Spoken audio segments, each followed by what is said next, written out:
Chapter 680, Will he take revenge? Auntie, you've been here for a long time. If you don't plan to buy anything, can you make way for the customers behind you? Yundong spoke with a smile, but Madame Sun's face turned red. She looked at Yundong and then at Su Changshan. She stammered, This shop belongs to you? Could it be yours? Madame Sun was speechless for a long time. She wanted to ask Yundong why she had to find a former thief to be her assistant in such a big shop. However, she could not ask.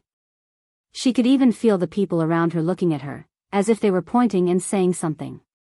She vaguely heard someone say, Don't come in if you can't afford it. It's been a long time, but they didn't buy anything. Don't tell me they want to take advantage of the chaos to get something. That's right. Otherwise, why would the boss come over to warn them? Madame Sun had always treated Su Changshan as a thief. She mocked and ridiculed him every day. Who knew that one day, she would be criticized as a dirty person? She was so angry that she wanted to retort, but the two neighbors beside her had already turned red. They did not want to complicate matters at all and pulled her away. Yundong sneered and said to Su Changshan, Ignore them. Continue working. Su Changshan nodded gratefully. Yes, boss.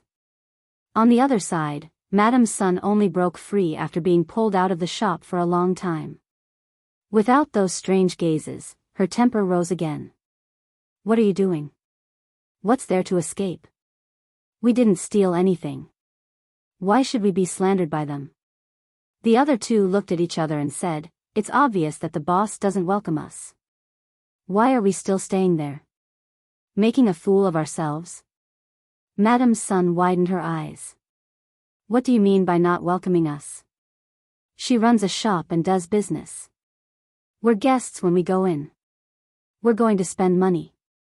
She has to treat us respectfully. Even if she doesn't welcome us, can she chase us away? Why not?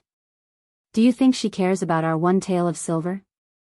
Didn't you hear that when those people were paying the bill just now, it was dozens of taels of silver? You said it yourself. The customers coming and going in this shop are either rich or noble. Even the prefecture magistrate's wife is here. What are we?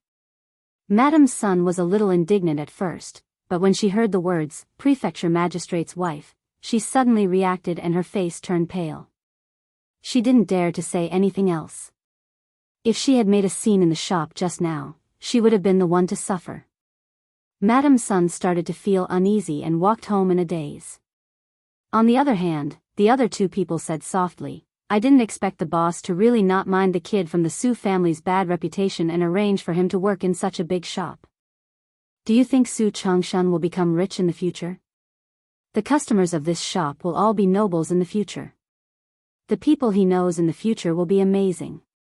We didn't seem to treat the Su family well in the past. As the two of them spoke, they could not help but take another look at Madame Sunday. The one who treated the Su family the worst was Madame Sun, who was the Su family's neighbor. In the past, she had sabotaged Su Changshan's job several times and badmouthed the Su family everywhere. In the future, if the Su family wanted to take revenge, the Sun family would be the first to suffer. When the two of them thought of this, they subconsciously kept a distance from Madame Sunday.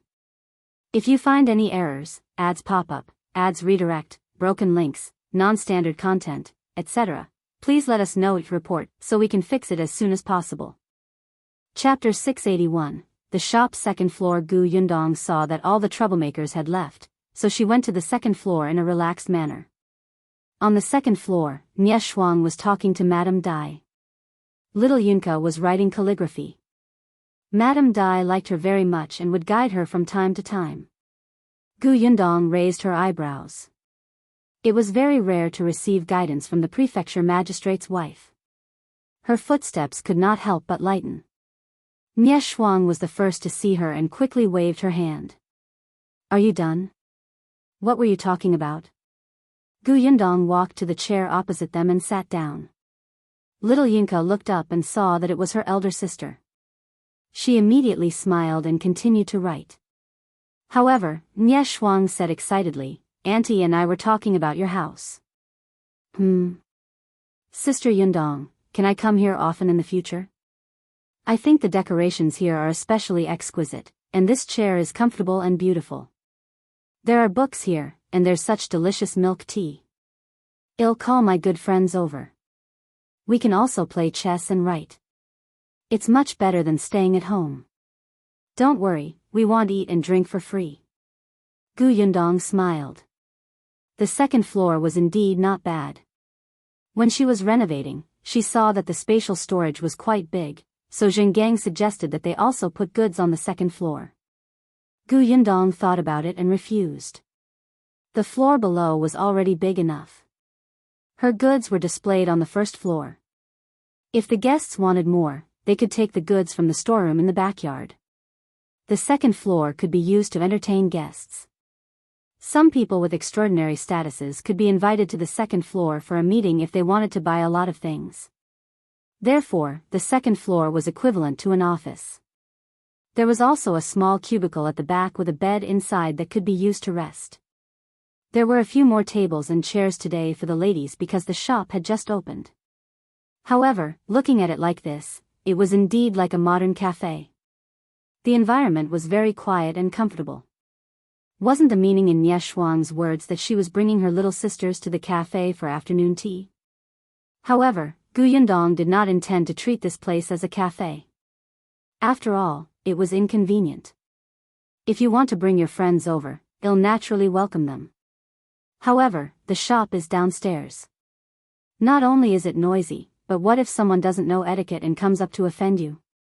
The stairs to the second floor were in the shop. If the shop assistant was too busy and did not notice, it was possible for anyone to run up. Moreover, if the second floor became a cafe, she would not have an office. Most importantly, it was not worth it. It was not profitable and would cost a lot of time. Madame Dai, who was at the side, also considered this. Shuang, don't cause trouble. Which of your friends isn't a young lady from a rich family? They have a lot of people serving them when they go out. Yundong's shop isn't even big enough for them to stand in. When the time comes, no one will dare to enter the shop downstairs and it will affect her business. Nie Shuang thought about it and agreed. She was a little dejected and sighed. But it's too boring to stay at home all day. Gu Yundong thought for a moment and smiled. Perhaps you can open a tea house like this yourself? Nie Shuang was stunned. Open it herself? Even Madame Dai's eyes lit up. She really liked the decorations here. It was comfortable and enjoyable. The two of them looked at Gu Yundong in unison. The latter blinked. Why were they looking at her like that? Nie Shuang grabbed Gu Yundong's hands and said excitedly, Sister Yundong, you're right. We can open it ourselves, but, if you find any errors, ads pop up, ads redirect, broken links, non-standard content, etc., please let us know to report so we can fix it as soon as possible.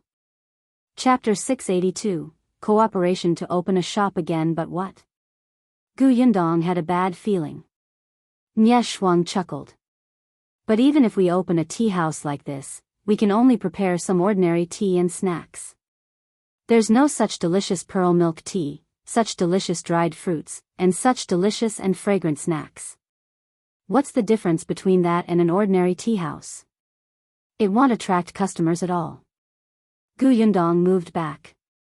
So, you want me to supply you? No, what's the point of supplying?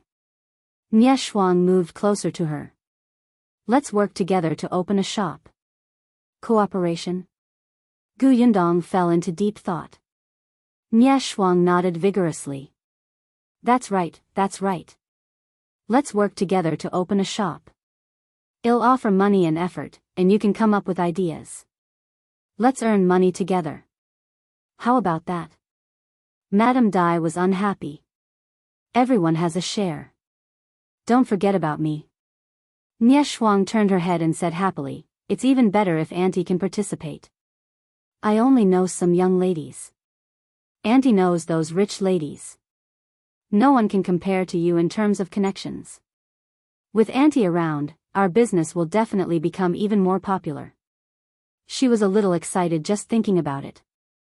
Nie Shuang was only 15 years old, 2 months younger than Gu Yundong. She was the eldest daughter of the Nie family and had been served by someone since she was young. At this age, she only ate, drank, and played. Occasionally, she would read, write, and learn some zither, chess, calligraphy, and painting. However, it felt especially boring. It was as if her entire life had passed without any waves. When she was old enough to marry someone, she still repeated the same thing in the residence. She had heard about Gu Yundong from Nie Kong. She knew that Gu Yundong had escaped from the famine. Eldest brother rarely praised people, let alone a little girl who was about his age. But eldest brother said that he admired Gu Yundong.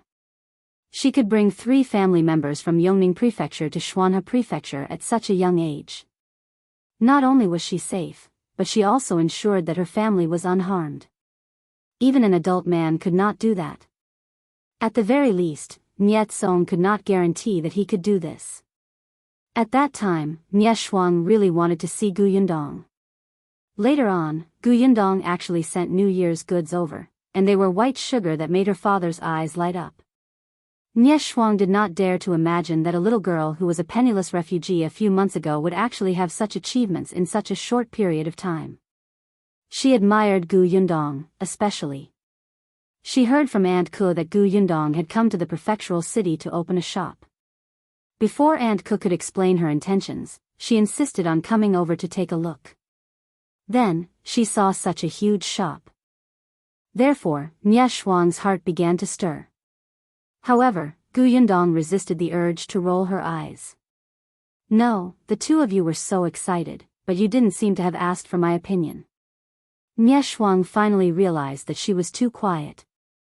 She quickly calmed down and asked nervously, Sister Yundong, are you unwilling? Madame Dai also said, we know that you've just opened a shop and are very busy. If you want to cooperate, you don't have to worry about anything else. We're here. You just have to tell us what we need to do. That's right, that's right. Well, look for the shop. Well, pay the silver. You just have to use your mouth.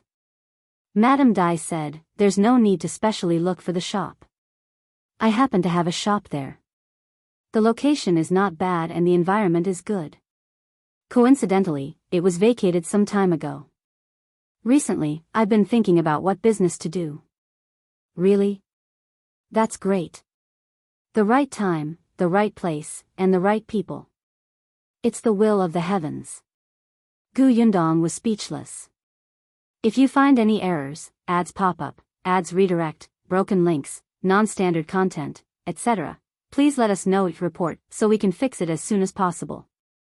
Chapter 683, Misunderstanding. After speaking to Nie Shuang, she turned to look at Gu Yundong. Gu Yundong's mouth twitched and she said, actually, you can buy my recipe. When the time comes, before she could finish speaking, she saw Nie Shuang shake her head so hard that the pearl hairpin on her head almost fell off.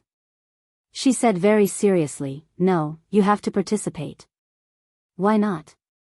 Nie Shuang did not speak, but Madame Dai, who was at the side, seemed to have read her mind.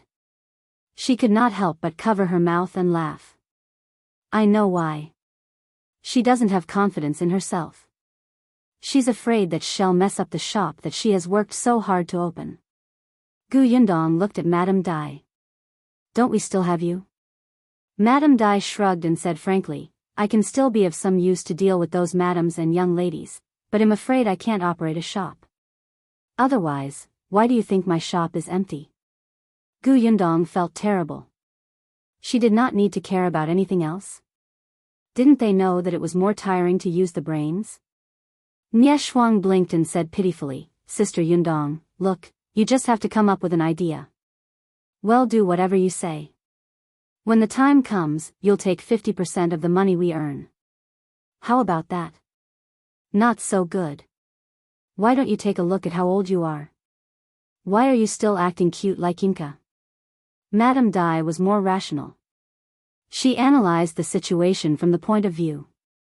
Yundong, actually, this won't do you any harm. Your business will only grow in the future and you'll get to know more and more people. When the time comes, the customers in our shop we're cooperating to run will all be your connections. It did make sense. If she opened an elegant and comfortable tea house, with the recommendation of Madame Dai and eldest Miss Nia, the people who went would be some women of high status. The prefecture magistrate was working for the emperor, and the Nia family had a close relationship with Aunt Ku. Speaking of which, Gu Yundong was the one who had taken advantage of them. Madame Dai and Nia Shuang looked at each other. Seeing that she did not say anything and was probably thinking about the feasibility, they immediately stopped talking. Since they were doing business, she had to know the pros and cons. Actually, when Madame Dai saw how cautious she was, she heaved a sigh of relief. If she was like Nia Shuang, whose eyes lit up the moment an idea popped up, she would not be at ease. After a long time, Gu Yundong heaved a sigh of relief. She met their eyes and said, "All right, let's cooperate. But we still need to discuss the division of the profits. All right, you'll take 60%. Gu Yundong, no, wait. You've misunderstood me. She rubbed her forehead. I'm saying that 50% is too much. You said it yourself. You'll be responsible for the shop, the silver, and the hard work. It's also your job to attract customers. I'm just giving an idea. It's not appropriate for me to take so much." "Yes, yes." Even Dai nodded. "If you don't participate, we won't dare to open the shop even if we pay." However, Gu Yundong insisted on refusing. It might not be a problem in the early stages, but what about later? When the business became big and there was a conflict, her shares would be the primary problem. Moreover, there was no problem with Madame Dai and Nia Shuang now, but what would their families think if they knew? Besides, among the three of them, she was the weakest. Therefore, from the beginning, she should make it clear about the problem of the shares so that they would not fall out over such things in the future. If you find any errors, ads pop up, ads redirect, broken links, non-standard content, etc., please let us know each report so we can fix it as soon as possible. Chapter 684. Promoting the villagers. Seeing that she was determined, Madame Dai and Nia Shuang had no choice but to take a step back. Since the three of them were cooperating, it was naturally best to distribute them equally. However, it was not easy to divide, so Madame Dai, who had offered the shop, took up 40%. Gu Yundong and Nia Shuang each took 30%. Madame Dai did not agree. In the end, it was Gu Yundong who said that if anyone caused trouble in the shop in the future, only Madame Dai's identity could suppress it. Therefore, taking 40% meant that she was the most responsible. Madame Dai did not say anything, but she looked at Gu Yundong with admiration. This girl was so young, but she was very mature. No wonder she could go from a penniless refugee to her current achievements in such a short period of time. At this moment, she was especially confident that the shop that was about to open would definitely be popular. Since the decision was made, they had to discuss the details. However, Gu Yundong had just opened his shop today and was very busy. She did not have time to discuss it. Therefore, she could only make an appointment tomorrow. The Gus has just opened. I still have to come and keep an eye on it for at least the first 3 days.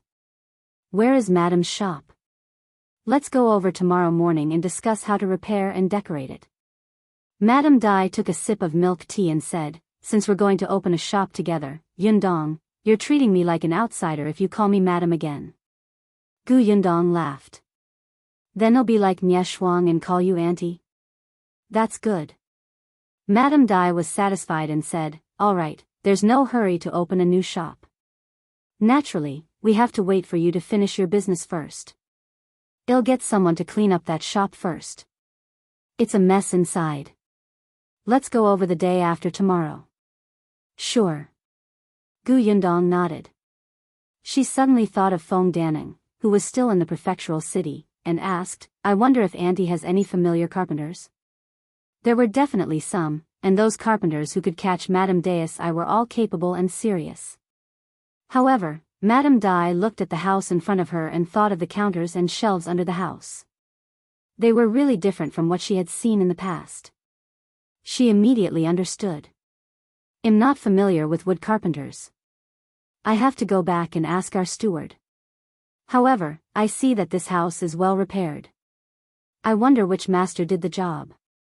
If it's possible, Nie Shuang nodded at the side. Yes, I also think that these tables and chairs are well done. Then master's carpentry skills are good. Let's hire him. Gu Yundong nodded. To tell you the truth, the carpentry work here was done by a master from my village. Our new house, the shop in the county city, and the shop in the prefectural city were all renovated by him. We've worked together so many times that we're already very familiar with each other. He can immediately understand what I want. I thought that if you don't have a suitable candidate, I'll recommend him. That's good. Madame Dai immediately agreed. Nie Shuang also nodded at the side. She knew nothing about this. In any case, if she was asked to pay, she would pay. If she had to work, she would work. She just had to be obedient. Gu Yundong said, then it's settled. I'll talk to Uncle Feng later. Madame Dai liked Gu Yundong even more. Not only was she smart, but she was also caring and would promote the people from her village. It was only reassuring to work with such a person. However, Nie Shuang had already calculated her private savings in her heart. She was the young lady of a merchant family, so she had quite a lot of money every month. In addition to the red packets and New Year's money that her uncles and aunts gave her every year, she was actually a little rich woman. If it was really not enough, she would borrow money from her eldest brother. As she was thinking, a loud shout suddenly came from downstairs. If you find any errors, ads pop up, ads redirect, broken links, non-standard content, etc., please let us know your report so we can fix it as soon as possible. Chapter 685. Lu Wei causing trouble. The three of them were stunned for a moment. They looked at each other and hurriedly went downstairs. The voice came from the backyard. After the loud shout, there were waves of cheers.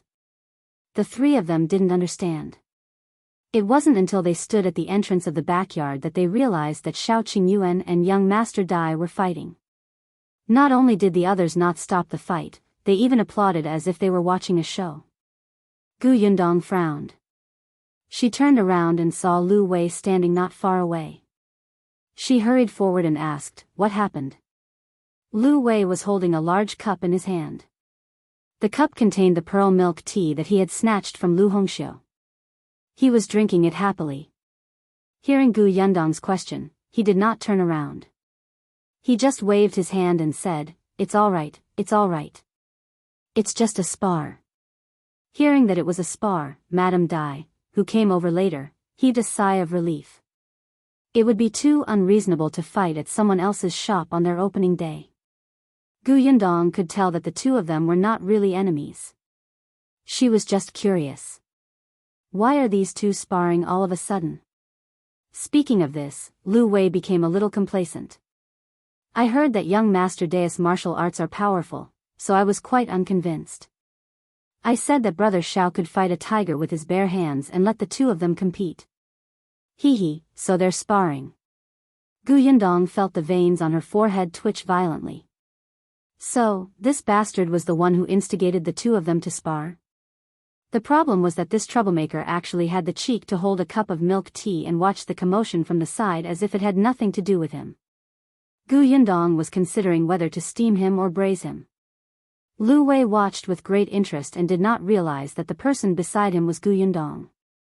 However, he seemed to feel a resentful gaze coming from the other side, as if he had done something heinous. Lu Wei frowned slightly. He turned around and met Nie Shuang's dissatisfied expression. Her gaze fell on the cup in his hand and finally fixed on the milk tea. Lu Wei was stunned and asked, "What are you doing?" He hid the cup to his side. Nie Shuang pursed her lips and retracted her gaze. She looked at Gu Yundong, who was standing on the other side of Lu Wei, and asked, "Why is his cup especially big?" It seemed that one cup was as big as two of hers. Huh. Lu Wei finally remembered who the voice belonged to. What the F***ck? Without looking back, he ran away with the milk tea in his hand, as if a dog was chasing him. Gu Yundong was speechless. Why on earth had she become friends with such a person?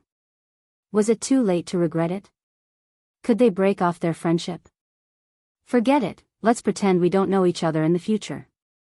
Gu Yundong turned her head and focused her attention on the two people who were still sparring in the courtyard. The two of them were unarmed and were fighting hand to hand, but it still made people's hearts surge. Gu Yundong knew that Shao Qingyuan was good at fighting, but this was the first time she had seen him fight so well. A moment later, the two of them stopped and took a step back. Young Master Dai smiled and cupped his hands. Shao Qingyuan also smiled. Gu Yundong could tell that he was very happy. Shao Qingyuan turned around and saw her. He smiled at her. Only then did Gu Yundong step forward and hand him a handkerchief to wipe his sweat. Master Dai also walked to young Master Dai's side and rebuked, "You were too reckless. Why don't you take a look at what day it is today?" Young Master Dai smiled and walked in front of Shao Qingyuan. "If you find any errors, ads pop up, ads redirect, broken links, non-standard content, etc., please let us know report so we can fix it as soon as possible." Chapter 686, Giving Red Packets. Young Master Dai's name was Dai Wenhua. Although his aura was still unstable, he still looked like a graceful young master. He looked at Shao Qingyuan with admiration. "Young Master Lu just said that you didn't specially learn this martial art from anyone?" Shao Qingyuan nodded. Dai Wenhua's eyes lit up even more. "Then you're really talented. There's a martial arts master in our residence who's very powerful. He used to be a famous figure in the martial arts world. Are you interested in getting him to give you some pointers?" Shao Qingyuan thought for a moment and glanced at Gu Yundong before nodding. "Thank you." "What are you thanking me for?" "I was especially thrilled today." David was really happy. "I heard that you're good at hunting. Let's go hunting together next time. By the way, your sweeping kick just now was not bad. Where did you learn it?" "I practiced it when I fought wolves." Shao Qingyuan's words had always been concise, but he was so patient. He must have appreciated Dai Wenhua. Gu Yundong did not disturb them anymore. She shook her head and stood beside Madame Dai again. Seeing that it was getting late, Madame Dai decided to take her leave. The others stood up to leave. Gu Yundong had originally wanted to ask them to stay for lunch, but everyone was only here to congratulate them on her grand opening. Besides, they had actually eaten a lot this morning and were a little full now. Hence, they left resolutely. Gu Yundong gave each of them canned white sugar as a return gift. As for those who wanted to buy something else, Gu Yundong asked someone to pack them up. In the end, she even brought back 2 pots of pearl milk tea for Madame Dai and Nie Shuang. Only Dai Wenhua didn't leave. He was with Shao Qingyuan and the two of them chatted for a long time. Gu Yundong could occasionally hear them fighting. She couldn't tell that Dai Wenhua was actually a martial arts fanatic. On the first day of Gus's opening, business was booming. After closing at night, when everyone took the account books to settle the accounts, they realized that they had earned a total of 1,800 taels. Compared to when she was in Fengkai County, her profits had doubled. Gu Yundong felt a little emotional. This prefectural city was a prefectural city after all. There were just too many rich people. However, this was only the first day. It would definitely descend later. Moreover, because of the activity, many people did not want to let go of this opportunity. There were many people. After a busy day, they were clearly very tired, but everyone was very excited. Gu Yundong was elated. She gave everybody red packets. Even little Yinka got one.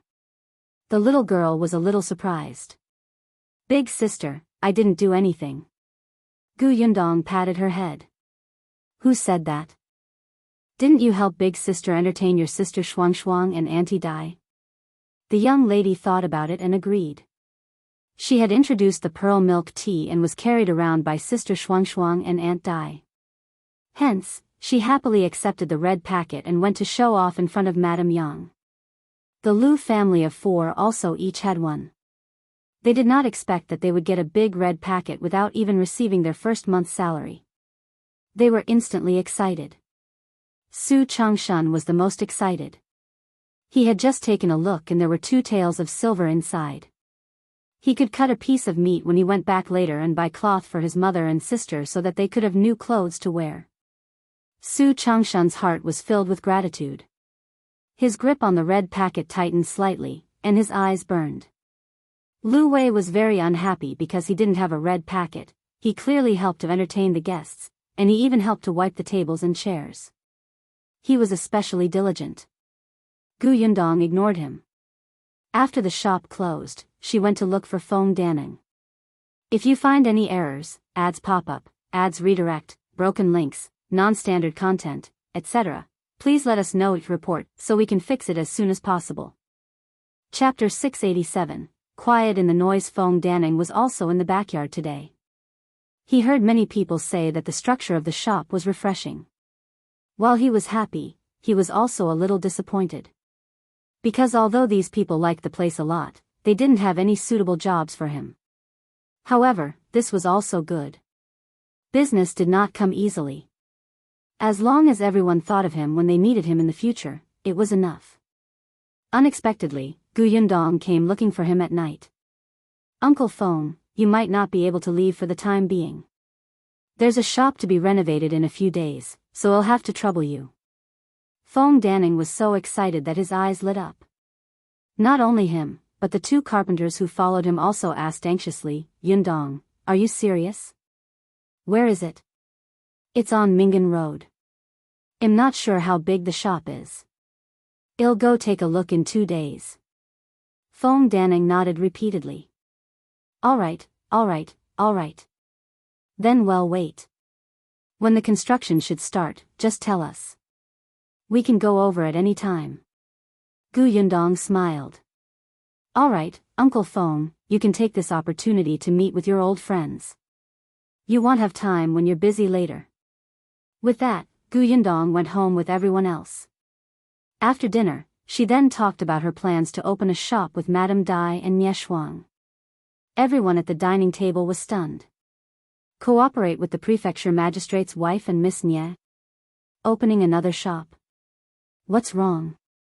Gu Yundong raised her eyebrows. Can't I? Sure. Shao Qingyuan supported her unconditionally, no matter what she said. Gu Dajiang nodded repeatedly. I don't know as much about business as you do, but won't you be too tired? It's okay. I can still handle it. The others didn't say anything after hearing this. Only Shao Qingyuan shook his hand slightly. His future wife was walking too quickly, so he had to work hard to keep up. In the next 2 days, Gus' business gradually stabilized. On the 3rd day, the shop on Mingan Road was tidied up. Madame Dai invited her and Nie Shuang to take a look. The shop was quite big, even bigger than Gus.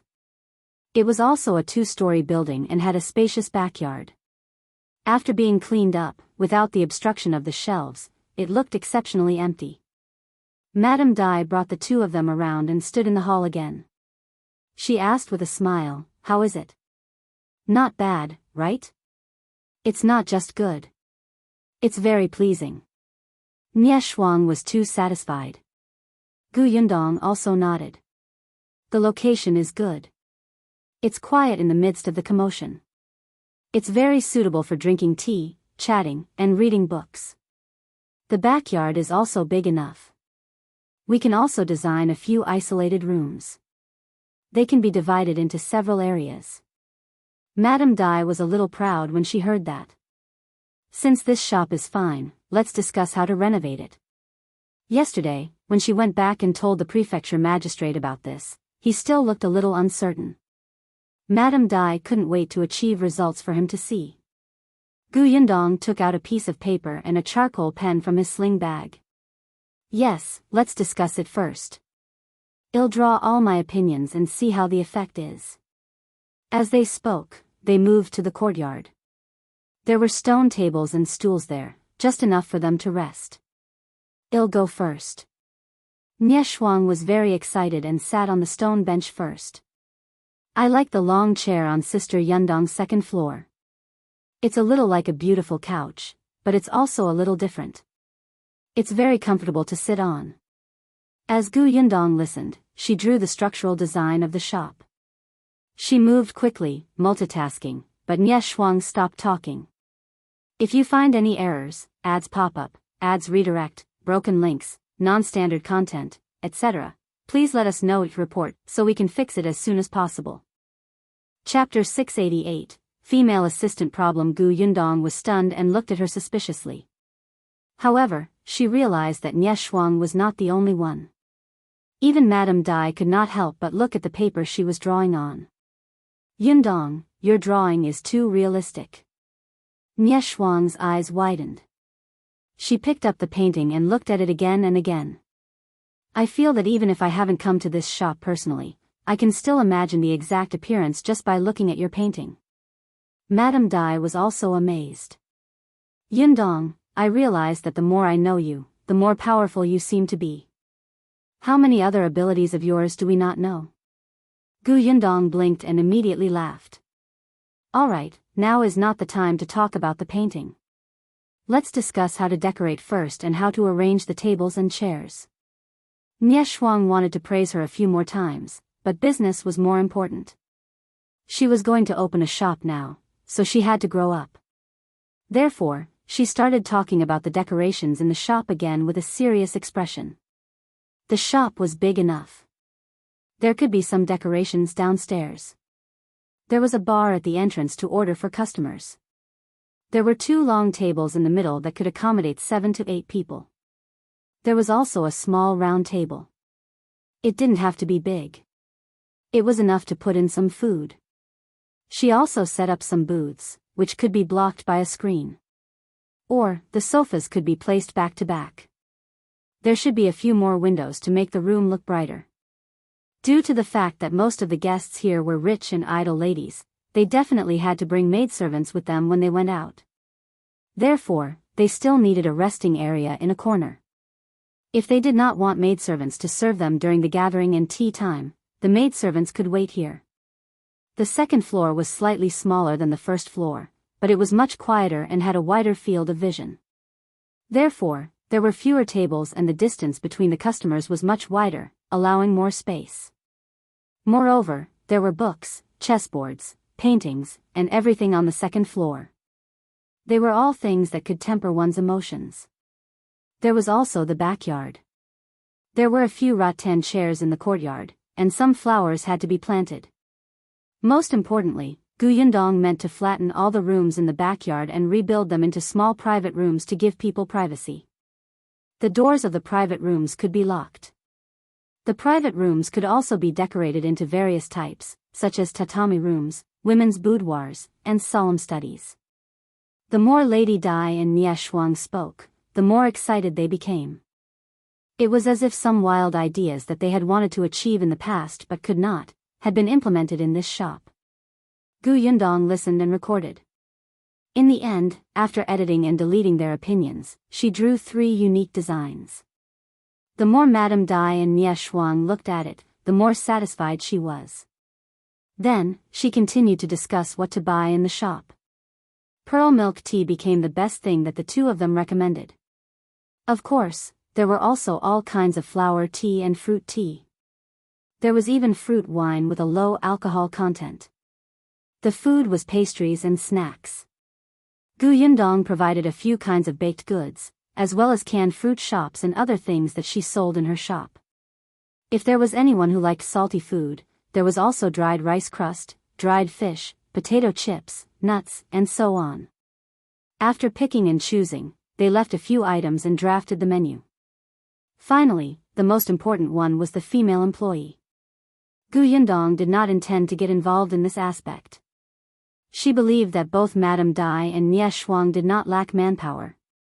As long as the chef in charge of cooking in the kitchen was reliable, it would be easy to find female workers. However, Madame Dai and Nie Shuang did not allow it and insisted that Gu Yundong provide a candidate. Gu Yundong was in a dilemma. She was short of people.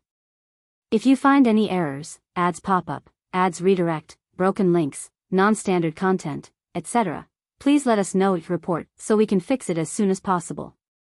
Chapter 689, she's engaged. Gu Yundong felt that she was always short of people. Every time she opened a new shop or bought a new house, she would have a headache. However, Madame Dai and Nie Shuang were very insistent. Since it was a three-person shop, Gu Yundong's candidate was naturally needed. Moreover, Gu Yundong was the backbone of the three of them. If she arranged for people to work here, she would understand the situation in the shop more directly. If anything was missing or there might be a problem, she could understand and adjust it immediately. It could not be better. Gu Yundong was speechless. Didn't they say that they would do everything? This was different from what they had agreed on. She felt like she had boarded a pirate ship. Nie Shuang chuckled. Sister Yundong, this is what it means for the capable to do more work. Gu Yundong smiled insincerely. No, I'm incapable. Madame Dai was speechless. Although Gu Yundong had a headache, she still agreed to go back and consider the candidates carefully. Madame Dai had said that she had to hire at least one person. One person. On the way back, Gu Yundong leaned against the carriage wall and sighed. If it's just one, Lan Huar will do. I just don't know if she's willing to come. Lan Huar was Zhuangzi's younger sister. She was doing some chores at home, and she was very smart and good-looking. She was quite suitable. Previously, when Gu Yundong's workshop was recruiting, Lan Huar did not come to apply for the job twice. She had inadvertently asked once and Lan Huar said that there was a lot of work at home.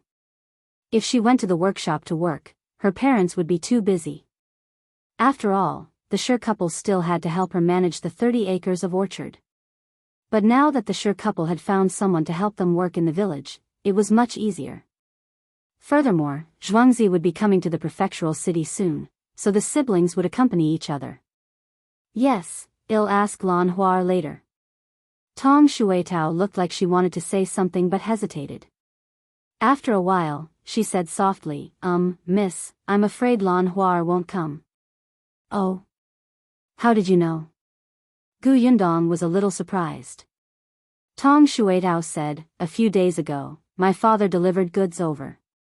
When we were chatting, he unintentionally mentioned that Lan Huar is getting engaged. She had interacted with Lan Huar a few times, and the two of them slowly became familiar with each other, so she asked about her. Huh? Gu Yundong was stunned. Engaged? With whom? It's Jiang Bao. Jiang Bao? Gu Yundong felt that this name was very familiar. Not long after, she suddenly remembered. It's him? The shop assistant from Brother Shao's pharmacy? Gu Yundong had a deep impression of him. When the man first met her father, he was so indignant that he almost chased the two of them out with a broom when Gu Dajiang deliberately made things difficult for Shao Qingyuan. Later on, when he found out her father's identity, his attitude changed 180 degrees. He flattered her father so much that even Gu Dajiang couldn't take it anymore and hurried out. She did not expect him to be engaged to Lan Huar. Tong Shuitao said, I heard that it was Zhuangzi who set them up. Zhuangzi and Jiang Bao have a good relationship. He seems to be a reliable person. His family is simple, and his parents are reasonable people. Hence, he entrusted his sister to Jiang Bao. Before Ashu came, the two families had just decided to marry them next year. Gu Yundong blinked. They were engaged just like that? Is Lan Huar satisfied with Jiang Bao? Tong Shuitao nodded. The two of them have met before. I heard that they're quite satisfied. Therefore, Lan Huar would most likely not come to the prefecture capital. Thus, Gu Yundong could only look for a new candidate. However, this time, another figure quickly popped up in her mind. If you find any errors, ads pop up, ads redirect, broken links, non-standard content, etc., please let us know your report so we can fix it as soon as possible. Chapter 690, Let Su Qing come thinking of her. Gu Yundong immediately asked Tong Shuitao to turn her horse around. Gu Yundong did not know many people, but there were a few who left a good impression on her. One of them was Su Changshan's sister, Su Qing. The first time they met, she was actually more satisfied with Su Qing's personality than she was with Su Changshan. It was just that the shop did not recruit female workers. Otherwise, it would be easier for Su Qing to attract customers with her straightforward personality. Moreover, Su Qing was not bad-looking either. She had a very likable appearance. Coincidentally, her way home was in the same direction as her way to the Su family. It was good to take this opportunity to ask Su Qing for her opinion. If the girl was unwilling, she could only find someone else. It was still early when Gu Yundong arrived at the Su residence. Su Changshan had yet to get off work and return home. The carriage stopped outside the alley as usual. She and Tong Shuitao walked in. It was unlike the last time she came. There were not many people at the entrance of the Su family's house. Even if the neighbors passed by his house, they seemed to have to avoid him. However, when she arrived at the Su family today, she could still see many people looking at the Su family's courtyard door. She did not know what they were looking at. When Gu Yundong came over, their gazes fell on her. Gu Yundong was already used to such gazes. She only asked Tong Shuitao to knock on the door. She stood outside the door and waited. With a glance, she saw Madame's son again.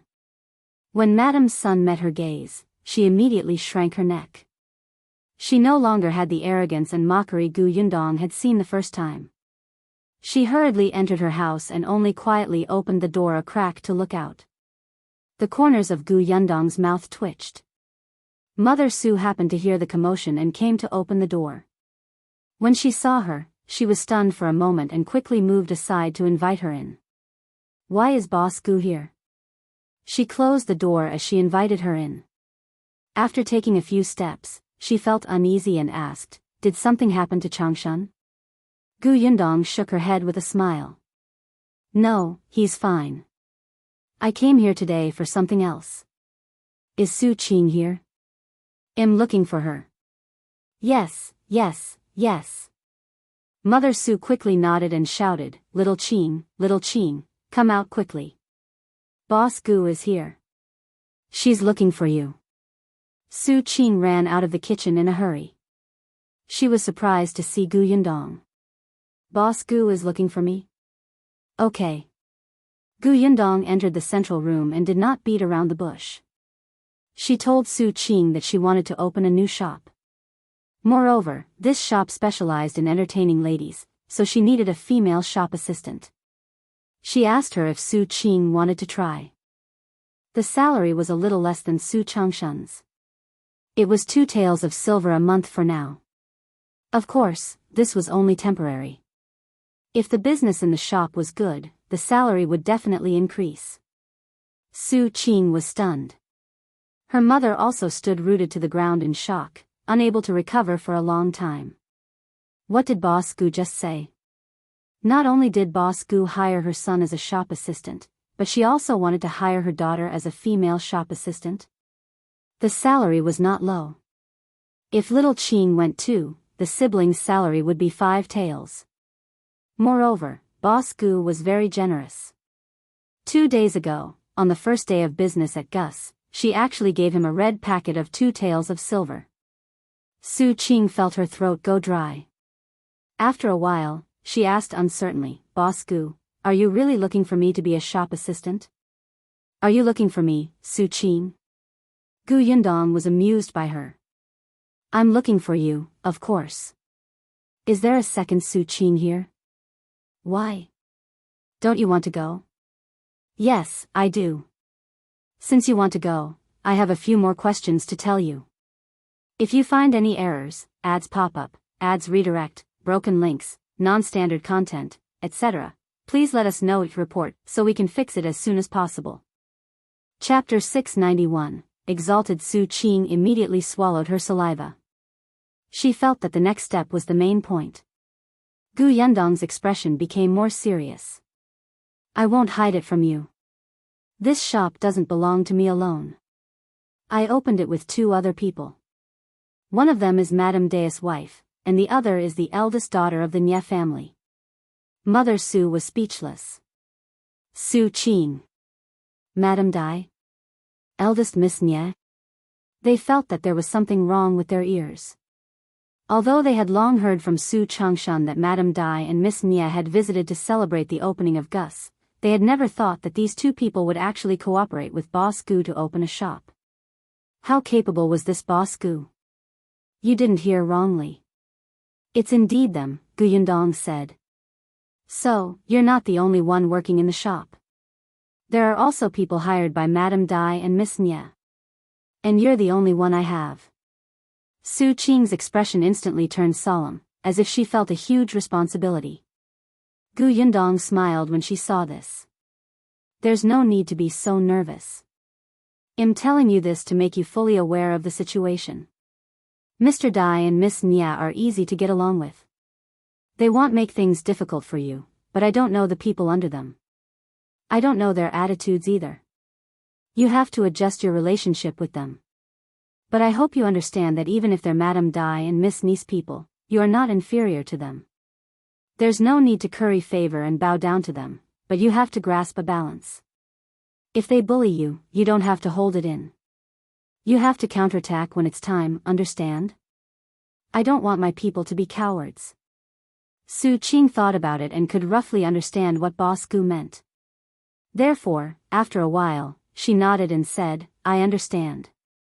I represent you. If I'm too strong-willed, it'll make things difficult for you, but if I'm too cowardly, it'll make others look down on you. Miss, don't worry. I won't be bullied, but I won't be inflexible either. Gu Yundong raised her eyebrows. This girl was a perceptive person. Actually, in the beginning, she wanted to look for Lan Huar because she was smart. Perhaps she was still a little girl who lived in the countryside and did not have enough knowledge, but as long as she was nurtured well, she would have no problem at all. But now that she saw Su Qing like this, she felt that perhaps she was more suitable. Since you understand your situation, are you still willing to be this assistant? Su Qing nodded vigorously. I'm willing. Thank you for giving me this opportunity. I won't let you down. Gu Yundong stood up. All right, since you're willing, you can come over tomorrow. Stay by my side for a few days. It'll teach you some communication skills. Gu Yundong felt that she had to let Su Qing understand her personality and her position so that she could get along better with Madame Dai and the rest. Su Qing was very happy and nodded repeatedly. Yes. Seeing that it was getting late, Gu Yundong gave her a few more instructions before turning to leave. Su Qing sent them all the way to the door and watched them disappear into the alley. Then, she turned around in a daze and planned to close the courtyard door. However, the neighbors who had been waiting outside immediately rushed forward and asked, Hey, Su Qing, who is that girl? What is she doing at your house? Before Su Qing could answer, Mother Su had already arrived. Looking at these neighbors who were smiling ingratiatingly, she felt a little proud. If you find any errors, ads pop up, ads redirect, broken links, non-standard content, etc., please let us know each report so we can fix it as soon as possible. Chapter 692, Madame Dai is speechless. That's the owner of the shop where Changshan works. She came to look for our little Qing and gave her a job. After Mother Su finished speaking, before they could react, she slammed the courtyard door shut. Everyone else was stunned. What? Not only did this boss find Su Changshan to be a shop assistant in such a big shop, but she also gave Su Qing a job. How did the Su family suddenly get so lucky? Wasn't this a little too good? Everyone felt a little emotional for a moment, but they were also more determined to build a good relationship with the Su family. Perhaps in the future, this boss would have more jobs. It would be good to get the Su family to help introduce them. However, they didn't know that Mother Su already had other plans. After closing the courtyard door to block the gazes of those who were watching the commotion, Mother Su pulled Su Qing, who was still in a daze, into the central room. She sat on a chair and said, Little Qing, there's something we need to discuss. What is it? Su Qing finally came back to her senses when she heard her mother's serious voice. Mother Su said, Shall we move? Move? Su Qing was surprised. Yes, I've said it before. When we have money in the future, we'll find a new place to live. Although we don't have much money now, we can rent a courtyard elsewhere. Mother Su had been thinking about this problem for a long time. Besides, your brother's shop is on Dahui Road. The shop you'll go to in the future is on Mingan Road. They're too far from home. Your brother is fine. I'm not worried about him, but I'm worried about you commuting so far every day. We can rent a house near Mingan Road. Although the rent there is a little expensive, we can rent this house out. In addition, you and your brother have a salary every month. It won't be a problem to rent a small courtyard. Su Qing thought about it and felt that it was feasible. However, this matter would have to wait until Su Changshan returned before they discussed it together. Su Changshan naturally had no objections. If his shop was too busy and he worked late, he could still stay in the backyard behind the shop. However, Su Qing was different. According to Boss Gu, although her shop had a place for the night watch to rest, it was not suitable to spend the night alone. Still, the next day, Su Qing had to follow Gu Yundong to work. Su Changshan also had to work, so only Mother Su went to look for a house. Su Qing only told her not to work too hard. There was no hurry. After all, the new shop would not open for a while. There was plenty of time. Then, she put on her new clothes and ran to the Gu family's waiter early in the morning to wait at the door. When Gu Yundong went out, she saw that she seemed to have been waiting for a long time. She was stunned. Why didn't you knock and come in?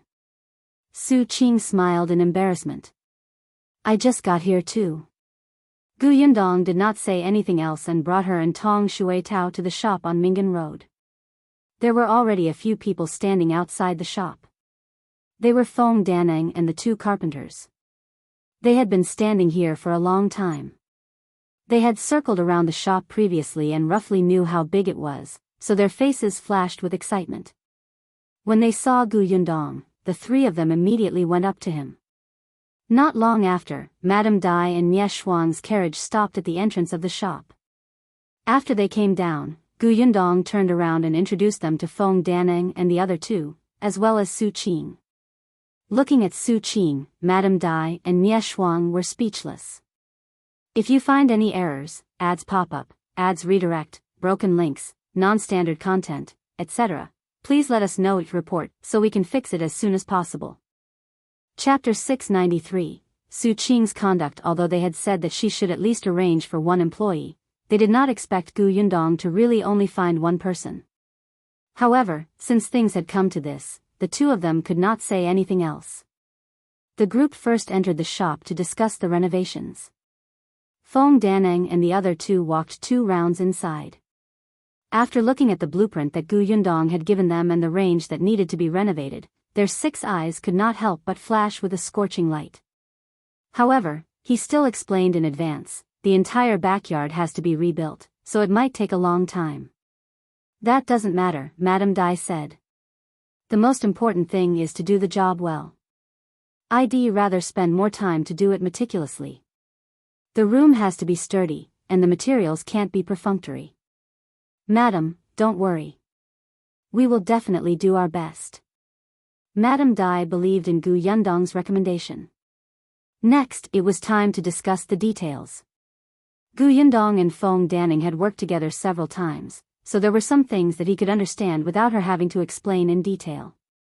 He would even suggest some unreasonable points. Therefore, in just half a day, they had already decided on how to renovate this shop. During this period, Su Qing was the one who poured tea and handed over pens and paper. Gu Yundong did not tell her, but she was very self-aware.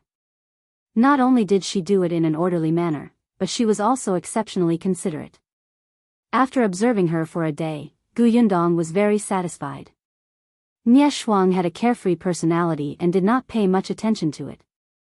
After all, she was the eldest daughter of the Nie residence and had a maidservant serving her all the time.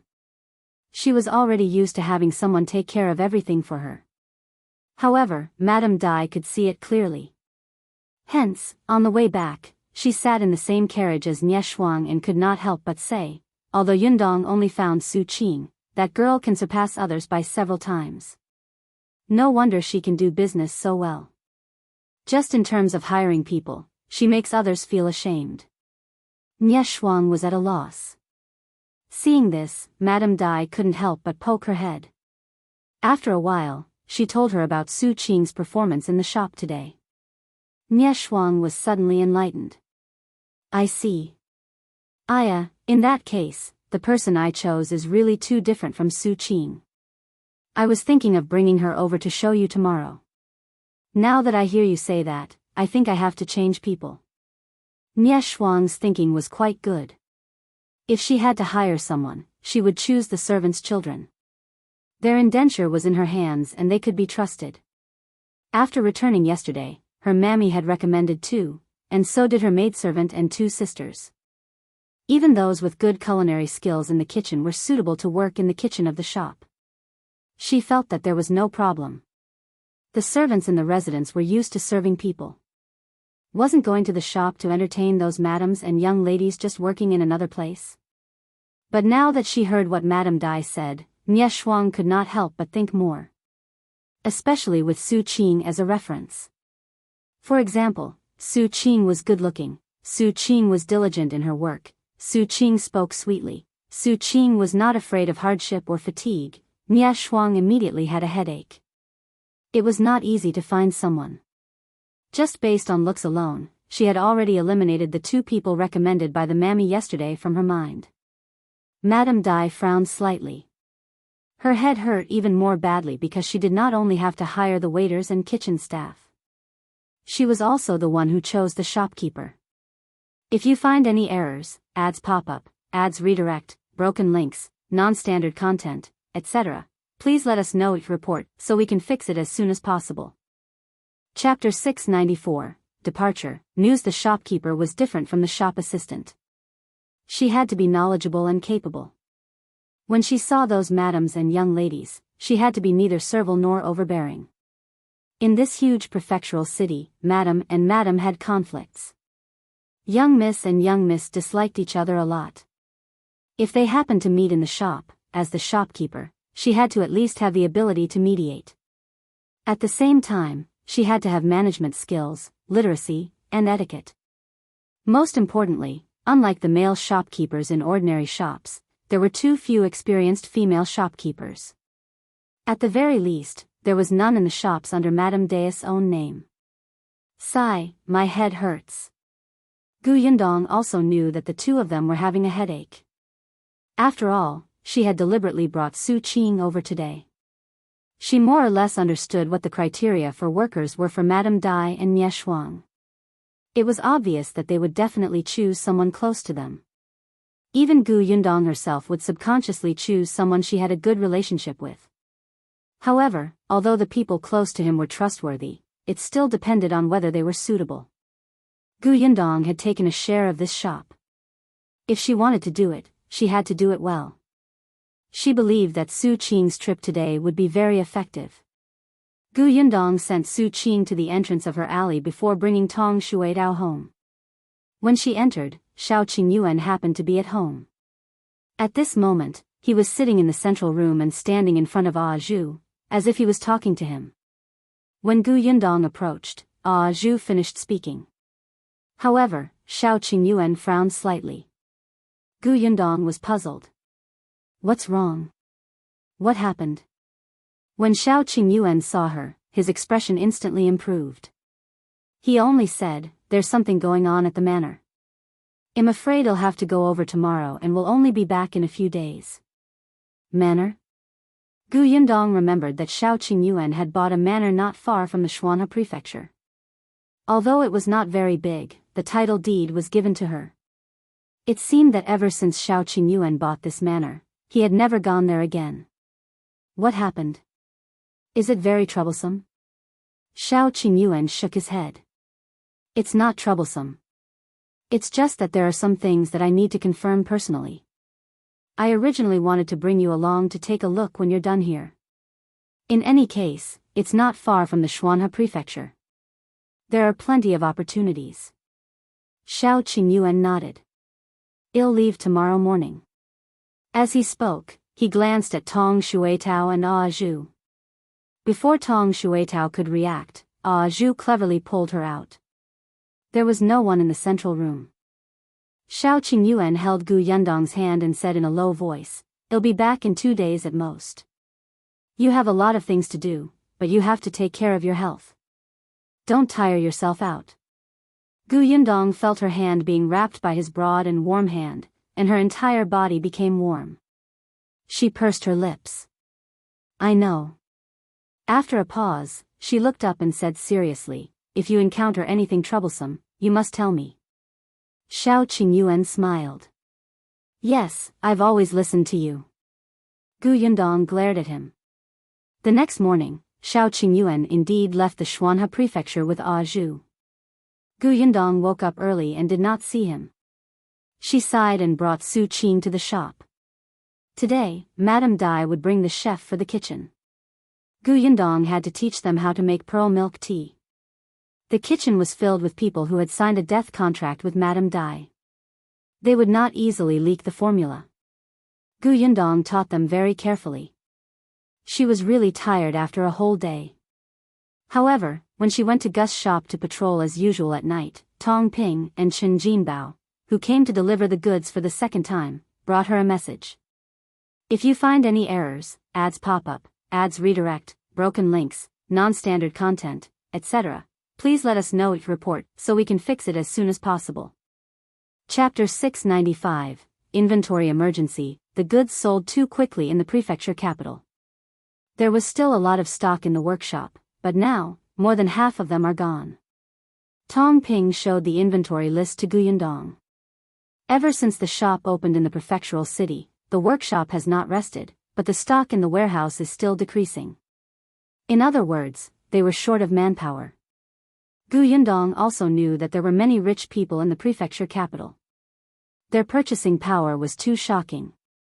Although she had limited their purchases, it was useless. There were even people who protested. Gu Yundong had originally planned to go back and start expanding the workshop after the shop was opened. Unexpectedly, Mr. Dai and Nie Shuang suddenly wanted to open a milk tea shop on a whim. However, these two people did not know much about this aspect, so she had more responsibilities. She was occupied and delayed. However, she had already completed all the things she needed to do in the past 2 days. The renovation of the shop, the selection of the shop assistants, and other trivia could be done by Madame Dai. It was indeed time for her to go back to Yongfu village to take a look. Gu Yundong accepted the list and expressed that she knew what to do. She said to Tong Ping, "I'll go back as soon as possible. Tell Tong to recruit a group of people first. I'll screen them when I get back." Last time, it was Tong who went through the first round of the interview first. At that time, he was still very nervous. This time, he should be much more proficient. Gu Yundong intended for him to be fully in charge of the workshop in the future. Since she was not around this time, it was a good opportunity for him to gain experience. Tong Ping immediately agreed. They did not stay in the prefectural city that day. As they had an appointment with someone to purchase the fruits, they left the Xuanhe prefecture before the city gate closed. Since Gu Yundong was planning to go back, she had to settle many things first. Su Qing had been by her side for 2 days. Gu Yundong was no longer worried about her. She only asked her to go to the shop more often after she left. Occasionally, the girl could also go to Gus to see how her brother treated customers as a shop assistant. It was always beneficial for her to read and learn more. It was no longer a problem for Feng Danning with the blueprints. Other than the 2 carpenters who followed him, he also hired a few more people. They were people he had met in the prefectural city previously. They had a good relationship and were skilled. Gus had also stabilized.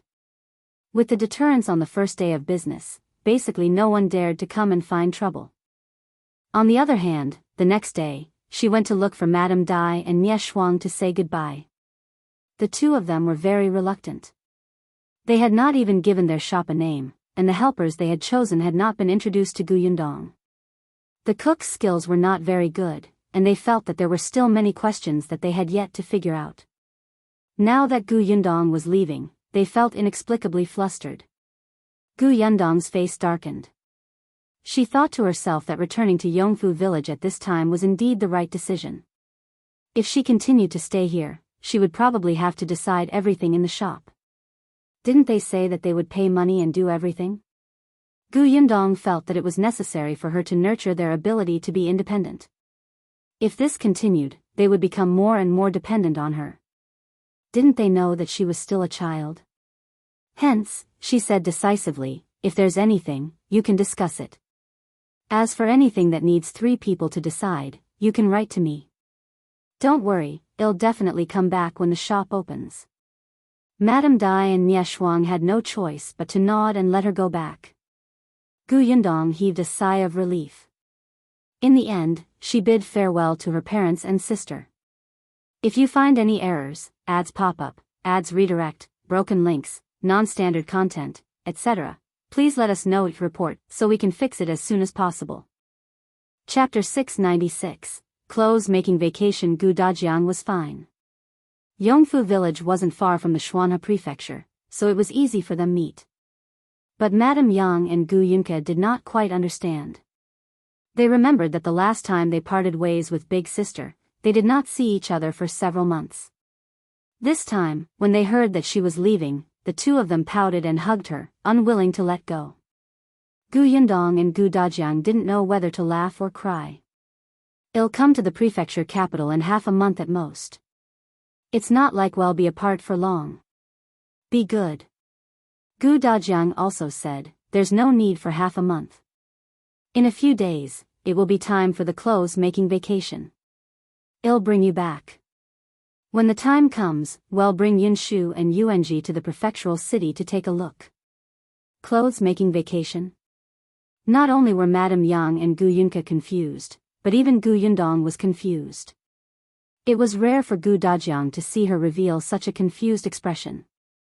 He couldn't help but rub her head and explain, in addition to the 1-day leave every 10 days, the academy also has farming leave every May, as well as clothing leave. It's usually after mid-September. Farming leave and clothing leave are both a month. Gu Yundong was enlightened. It turned out that there was winter and summer vacation at this time. Gu Dajiang said, however, the holidays aren't long. Students whose homes are too far away usually won't go back. Our family is close, and the round trip isn't long. It's not a problem for us to return to the village.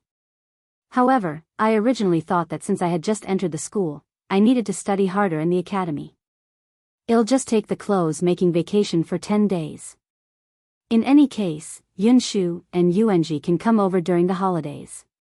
Our family can still reunite. Now that I think about it, it's not enough. After all, not all of Yundong's matters were in the prefectural city. Gu Yundong understood. Gu Yundong would not give any more opinions on matters related to studies. Anyway, her father knew what he was doing and he could decide how much rest he wanted. She just turned around and said to Madame Yang and Gu Yunke, you heard him. It's just a few days later. When the time comes, not only will you be able to see me, but you will also be able to see Yunshu and Yuanji. Only then did Madame Yang and Yunke let go of her, but they had already begun to count the days seriously. After everything was settled, Gu Yundong took Tong Shuitao and drove the carriage towards the city gate. Tong Shuitao pulled the reins and asked, Miss, since we're going to meet in a few days, why don't we just bring Madam and second Miss back to Yongfu village? Gu Yundong leaned against the wall of the carriage and looked at the bustling crowd at the city gate. Many people were queuing up to leave the city with carrying poles and things. Upon hearing this, she smiled and said, didn't you see my father's gaze? It's as if I'm the evil person who broke up Mother and Kiki. I can't afford to offend him. It's better to let father take care of them himself. Perhaps because he had been separated from his family for so long last year, Gu Dajiang especially cherished the time he had with his family. Gu Yundong had long discovered this. Every day, when her father came back from school, he would first confirm that his wife and daughter were around before he heaved a sigh of relief. He might have thought that their reunion was a dream. If he was not careful, he would wake up from this dream and his family would disappear. This situation would probably continue for a while before her father slowly adapted. Tong Shuitao did not really understand this psychological problem. In any case, she would listen to Mississippi. The carriage left the city gate. Seeing that the road ahead was wider, Tong Shuitao was about to speed up. Unexpectedly, just as the reins were raised and before she could shake them, she heard Gu Yundong suddenly say, "Wait." Tong Shuitao was puzzled. "What's wrong, miss?" "If you find any errors, ads pop up, ads redirect, broken links, non-standard content, etc., please let us know each report so we can fix it as soon as possible." Chapter 697, Evil Dogs, Stay Away. Gu Yundong lifted the curtain of the carriage and looked outside. She asked, "Do you know the location of the manor that brother Shao bought?" "I know." She had already asked her father about this. Gu Yundong paused and said, "Let's go to the manor to take a look." Tong Shuitao was puzzled, but her hands deftly turned the horse and drove in the direction of the manor. Gu Yundong recalled what Shao Qingyuan had said before he left. There seemed to be something going on in the manor. She was curious and decided to take a look. Tong Shuitao happened to know the location. In any case, she was not in a hurry to return to Yongfu village. She was actually very curious. Her father had been to the manor, but she had never been there. This was the betrothal gift that the future husband would give to his wife. As the young miss, she naturally had to announce her identity. Thinking of this, Tong Shuitao was slightly excited, and the speed of the carriage increased. Gu Yundong, who was admiring the scenery outside, the manor was indeed not far away. Gu Yundong saw the things planted in the fields from a distance. Shao Qingyuan had said that a portion of the land was originally used to grow fruits. Later on, after he bought it, it just so happened that after the farming season, the fields that planted food had already harvested. He instructed them not to plant food, but to plant fruit trees and medicinal herbs. Many tenants were unwilling, but Shao Qingyuan had always been decisive. If they didn't agree, he wouldn't rent it to these tenants. Originally, when the farmstead changed owners, the previous contract between the tenants and the original owners had already been broken. Even if Shao Qingyuan replaced all of them, no one would dare to say anything. Only then did the tenants not dare to say anything. Later on, when they heard Shao Qingyuan say that he would buy all the fruits and herbs they planted and that the price was not low, they were relieved and began to plant them. Gu Yundong looked at the fields and saw all kinds of fruit trees. Some fruit trees must have been transplanted from other places. The trunks were tall. Some fruit trees were originally planted here, and they were already filled with fruits. Some of them had just been planted, and only tree saplings that were half the height of a person appeared. However, it could be seen that they were all well taken care of. Most of these fruit trees were in the periphery, and the medicinal herbs were inside. It seemed that they were surrounded and protected by these fruit trees. There was a fence around the fruit trees, which was similar to the orchard in Yongfu village. The carriage got closer and closer. Just as they were about to see the shadow of the manor, a series of barks suddenly entered their ears. Tong Shuitao was shocked. She instinctively pulled the reins tightly, and the carriage suddenly stopped.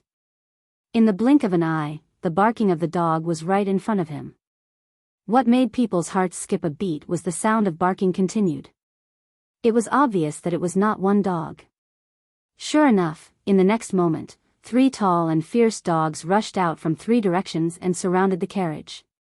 Tong Shuitao, F***ck, this dog even knew how to outflank? The 3 dogs did not approach her either. They stood 2 meters away from the carriage and looked at them covetously, but their eyes were fierce and ready to attack. It was as if as long as Tong Shuitao made any movement, they would pounce forward in the next moment and tear her into pieces. Fortunately, Tong Shuitao was strong and good at martial arts. She had also entered the mountains and met wild boars before. She was not afraid of dogs. She even glared at them one by one and sneered. "Evil dogs, stay away. Otherwise, I won't be polite. If you find any errors, ads pop up, ads redirect, broken links, non-standard content, etc., please let us know each report so we can fix it as soon as possible." Chapter 698, They are very cute. She had just finished speaking when Gu Yundong slapped the back of her head. "What evil dogs?" The 3 dogs are clearly guarding this herb orchard loyally. They're loyal. Don't scare them. I scare them? Miss, did you get the wrong person? Not only her, but a young man who had just run over from behind almost fell to the ground when he heard this. Yundong heard the commotion and looked up to the side. He saw a 20-year-old youth walking over with sweat all over his face. The 3 dogs should be under his control. After he came over, they quietened down and stopped barking fiercely. The young man walked to the front of the carriage and looked up at them. He asked, "May I ask who you are? What are you doing here?" Yundong was still thinking about how to introduce herself when she heard Tong Shuitao jump down from the carriage and say, "My miss is the new master of this manor. Naturally, she's here to inspect the manor." Yundong was speechless. Wasn't this introduction a little shameless? The young man was speechless. Should he let the dogs bite them? He had heard of people who came to find trouble and pretend to be acquaintances, but he had never seen anyone directly come to pretend to be his master.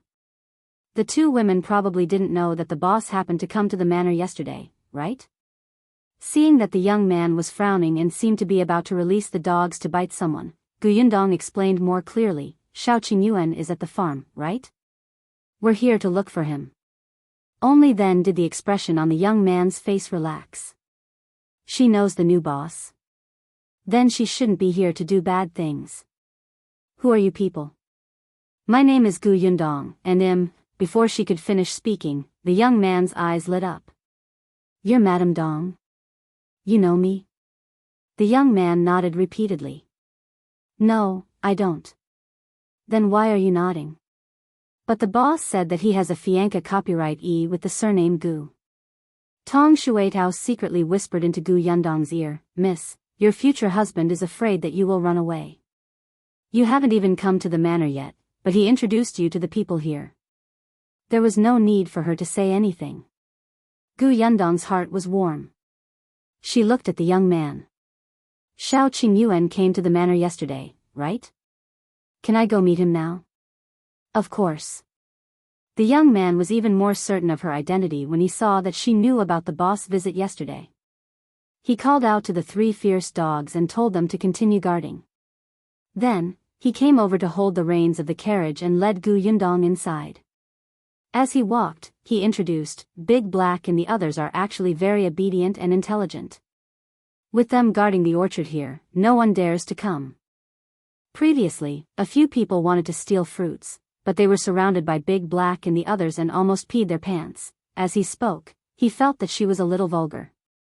How could he say that they peed her pants in front of Miss? The young man quickly laughed dryly and said, "In short, Big Black and the others were just afraid that you're bad people, Mississippi. They didn't mean to scare you."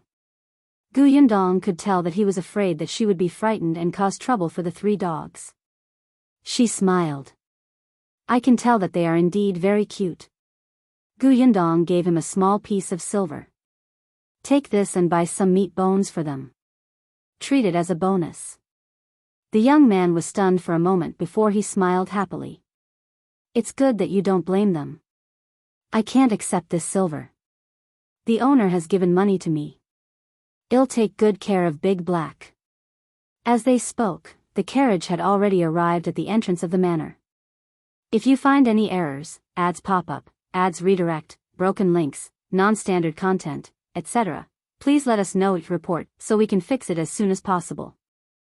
Chapter 699, Master is not here. Yundong jumped down from the carriage and threw the small piece of silver to him. "Take it. This is compensation for their hard work." As she spoke, she asked Tong Shuitao to knock on the door. The young man felt that the silver was a little hot in his hand. He wanted to refuse, but footsteps were already coming from the manor. The young man thought for a moment and did not refuse. He put away the silver. Soon, the door of the manor was opened and a woman in her 30s came out. She was stunned when she saw Yundong standing outside. The young man reacted quickly and hurriedly introduced, "Aunt Wan, this is Miss Gu, the boss fianca copyright E." Then, she said to Yundong, "Aunt Wan is the housekeeper in charge of the manor." When Madame Wan heard this, she was stunned on the spot. She looked at Gu Yundong sizing her up. She fell silent and the atmosphere instantly became a little stiff. Gu Yundong narrowed her eyes slightly. Seeing this, the young man hurriedly called out to her, "Aunt Wan?" Madame Wan suddenly came back to her senses. She hurriedly squeezed out a smile and moved aside. "So it's Miss Gu. My bad. I didn't react for a moment. Miss, please come in." Gu Yundong nodded and stepped through the door. The young man behind her said, "Miss Gu, I'll get going." Gu Yundong did not ask him to stay. She nodded and the young man led the carriage to the shed.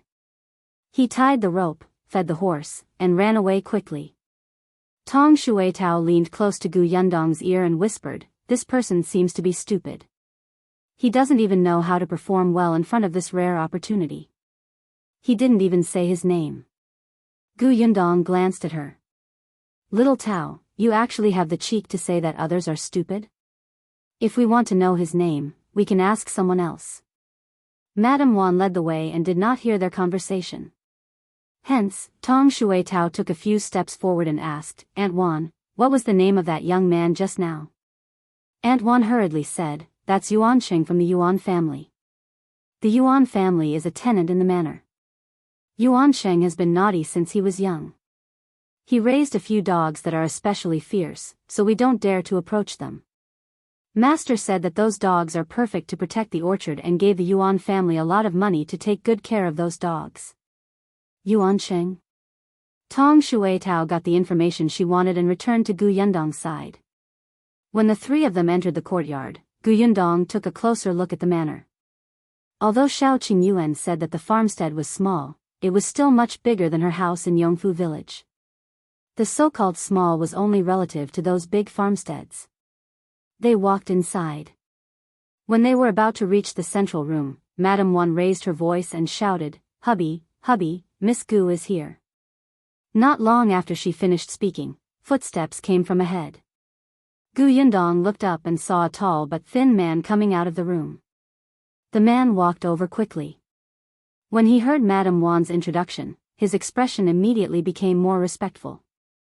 "So it's Miss Gu. I didn't go out to welcome you in time. Please forgive me. This should be the head of the manor, Zongguang." Shao Qingyuan had said that when he bought this manor, the previous owner had requested him to buy it with the Shui family. Gu Yundong sized him up and asked, "I'm here to look for brother Shao." "Where is he?" Zongguang hurriedly replied, "Master just arrived at the manor yesterday and brought people out." "Out? Do you know where he went? If you find any errors, ads pop up, ads redirect, broken links, non-standard content, etc., please let us know your report so we can fix it as soon as possible." Chapter 700, Something's Wrong with Madame Wan. Zongguang said, "Master went to the Jiao village next door to look for someone yesterday." As he spoke, he invited Gu Yundong into the central room. Then, he turned his head and urged Madame Wan, "Why aren't you pouring tea?" After Madame Wan left, Gu Yundong asked, "Why did he go to the Jiao village?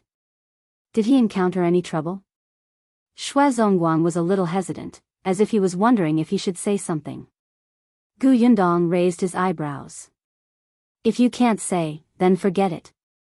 "No." In the end, Zongguang still replied, "Actually, a self-taught doctor passed by the manor 2 days ago to stay. When I was chatting with him, I heard him say that he had a lot of rare medicinal herbs on hand. Master had previously instructed people to keep an eye on Bai Musi. If there was any news, they would immediately report it to him. Therefore, I asked if there was such a medicine. To my surprise, the self-taught doctor really did have it. I immediately sent a letter to Master. Because a portion of the land on the farm had been rented to plant medicinal herbs, Zongguang had also gotten to know a few herbs.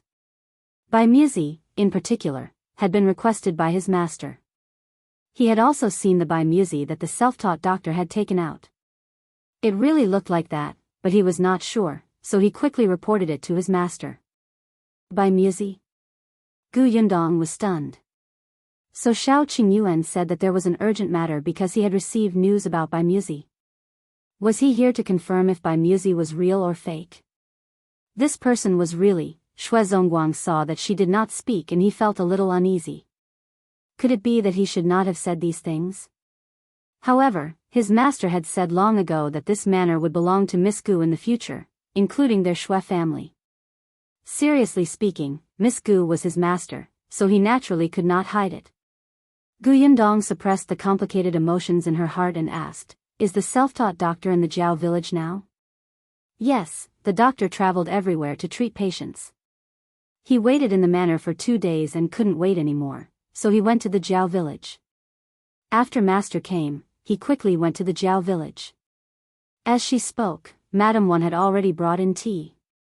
Gu Yundong asked Zongguang, "Which direction is the Jiao village?" "Miss, are you going to look for master?" "Yeah." As Gu Yundong spoke, she saw from the corner of her eye that Madame Wan's hand, which was holding the tea, paused for a moment. Then, she acted as if nothing had happened. Zongguang did not see it. He only nodded and said, "All right, miss, rest for a while and have some tea. I'll feed the horses some grass. Well, set off in a while." Seeing Gu Yundong nod in agreement, Zongguang left the central room. Madame Wan smiled at Gu Yundong and left. As soon as the two of them left, Tong Shuitao whispered into Gu Yundong's ear, "Miss, there's something wrong with that Madame Wan. When she saw us, her eyes were flickering. It seems like she's hiding something from us." Gu Yundong looked at her in surprise. "Not bad. You can even tell that something is wrong with Madame Wan." Tong Shuitao was slightly smug. "After all, I've been by Miss' side for so long. I have to improve." "All right, since you think there's something wrong with the Wan family, follow them and take a look." Tong Shuitao immediately became excited. "Yes, Mississippi. Be careful. Don't let anyone find out." Tong Shuitao clenched her fists. "Miss, don't worry. I've learned martial arts for so long. I have this ability to eavesdrop." It was as if eavesdropping was a glorious thing. Gu Yundong was very upset. She waved her hand and asked her to leave quickly. Tong Shuitao chuckled, but her footsteps were very light as she followed Madame Wan. "If you find any errors, ads pop up, ads redirect, broken links, non-standard content, etc., please let us know each report so we can fix it as soon as possible." Chapter 701, Water in Your Brain. Madame Wan came out of the central room and quickly caught up with Zongguang. After turning a corner, she finally couldn't take it anymore. She pulled Zongguang and said with a complaining tone, "Why did you bring her to look for master?" Tong Shuitao happened to hear this, and her eyes flickered slightly, as if she was about to hear a big secret. Zongguang frowned and said in a low voice, "Miss is master's fiancée. If she wants to see master, we naturally have to bring her along. What's wrong with that?" But, Madame Wan stammered, as if she wanted to say something, but she looked troubled. A bad premonition flashed across Zongguang's mind. He looked at her abruptly. "Are you hiding something from me?" No. Zongguang had been married to her for many years. Seeing her like this, how could he believe her? His tone immediately became heavier. "Tell me, what are you hiding from me?" Madame Wan was a little afraid of him. Seeing his dark expression, she couldn't help but shrink her neck and say softly, Didn't Qiner like master?" Early this morning, she saw that master hadn't returned, so she went to the Jiao village. What if that girl goes there too? Wouldn't they bump into each other? Her voice was soft, and Tong Shuitao finally heard it clearly. She immediately widened her eyes and covered her mouth to prevent herself from exclaiming. Zongguang widened his eyes and looked at Madame Wan, who was shrinking her neck in guilt. His expression was especially ugly. You. Are you trying to anger me to death? I told you last time that master has a fiancée. Moreover, anyone with a discerning eye can tell that he values Miss Gu very much. I asked Qiner to put away her thoughts. In the end, not only did she not give up, but you also helped her hide it from me. Is there water in your brain? Madame Wan was a little afraid of him, but she was still a little unconvinced. You said it yourself. She's just a fiancée. Moreover, why are you so sure that Master values that Miss Gu? Our Qiner is so beautiful. No one within a 5-kilometer radius is more beautiful than her. Moreover, Qiner doesn't have to be Master's wife. Being a concubine is Qiner's blessing. Shut up. Zongguang could not stand it anymore. His fingers trembled as he pointed at her. As expected of a woman's opinion. Let me tell you, if you continue to allow Qiner to get close to Master, we won't be able to live. It's not as serious as you say. Zongguang saw that she did not know what was good for her, and the veins on his forehead were about to explode. As expected, you've stayed in the manor for too long. You're so stupid that you can't even differentiate between master and servant. With that, he didn't look at Madame One again and just walked forward even faster. Madame One was stunned for a moment. She quickly took a few steps forward and asked, "Where are you going?" "Send Miss to the Jiao village and bring Qiner back. You search for a good family the next few days. I'll go to Master and ask for his grace to marry Qiner off as soon as possible." Madame One was shocked. "Do you have to do this?" "It's for our family." Tong Shuitao no longer listened. She turned around and walked back into the central room. Gu Yundong was standing in the courtyard and looking at a jujube tree in front of her. The jujubes on the tree had already ripened. She pulled some slightly and plucked a large bunch. She casually wiped them with her clothes and took a few bites. Yes, they were quite sweet. Chapter 702, How Bold Tong Shuitao watched anxiously. She went to her side and said, "Io, miss, you are still eating dates. Something bad has happened." "What's the big deal?" Gu Yundong moved the dates in her hand to her. "Do you want to eat them? They're quite sweet." "Is that so?" Tong Shuitao took one and stuffed it into her mouth. Then, her eyes lit up. "It's really quite delicious. I'll pick some and bring them back." She paused for a moment. "Can I pick them? Brother Shao bought this farmstead. Everything here belongs to him. Do you think we can pluck them?" Tong Shuitao immediately became happy. However, just as she was about to reach out, she immediately retracted her hand. Miss, I was talking about serious matters. I almost forgot about it when you interrupted me." "You almost forgot about that?" "I don't think it's a serious matter." Gu Yundong stopped after eating a few.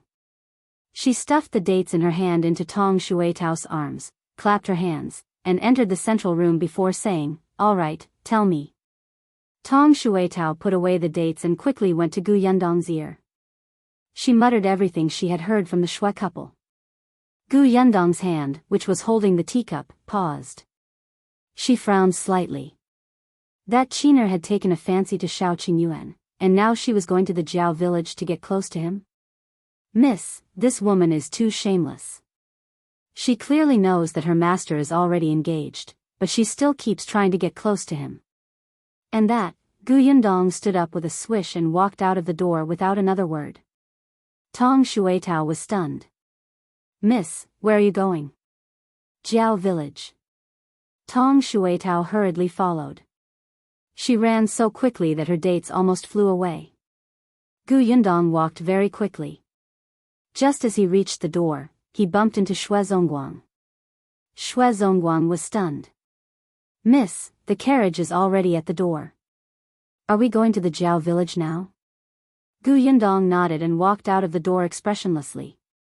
For a moment, Zongguang was very nervous. He could clearly feel that Gu Yundong's expression was much colder than before. He even saw Tong Shuitao, who was following behind, glare at him. Zongguang frowned, but he did not dare to delay any longer. After Gu Yundong and her companion got into the carriage, he sat on the shaft and headed straight for the Jiao village. Tong Shuitao sat opposite Gu Yundong and watched as Miss closed her eyes and did not speak. Her heart was beating like a drum. Miss seemed to be angry. Had she been too straightforward just now? She should have been more tactful and prepared Miss mentally. It was all Qinger's fault. That vixen was shameless. Tong Shuitao scolded Xue Qin in her heart.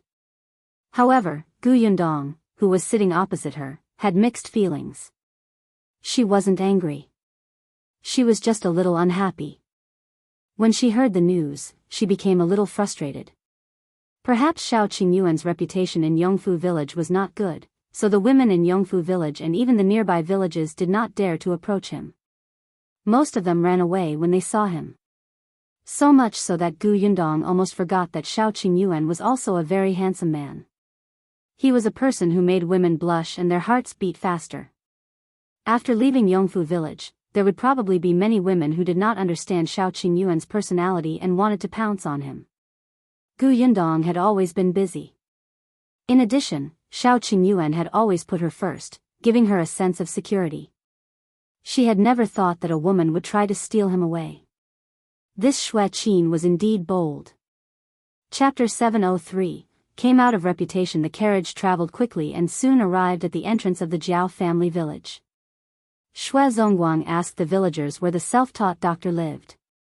Sure enough, someone pointed at the village chief's house and said, "Over there. Do you see that big house? He's been staying there for the past 2 days." As he spoke, the villager added, "You're also here to see that doctor? That's unfortunate. Dr. Lu happened to enter the mountain to pick herbs. He went yesterday. I don't know if he can come back today." Pick herbs.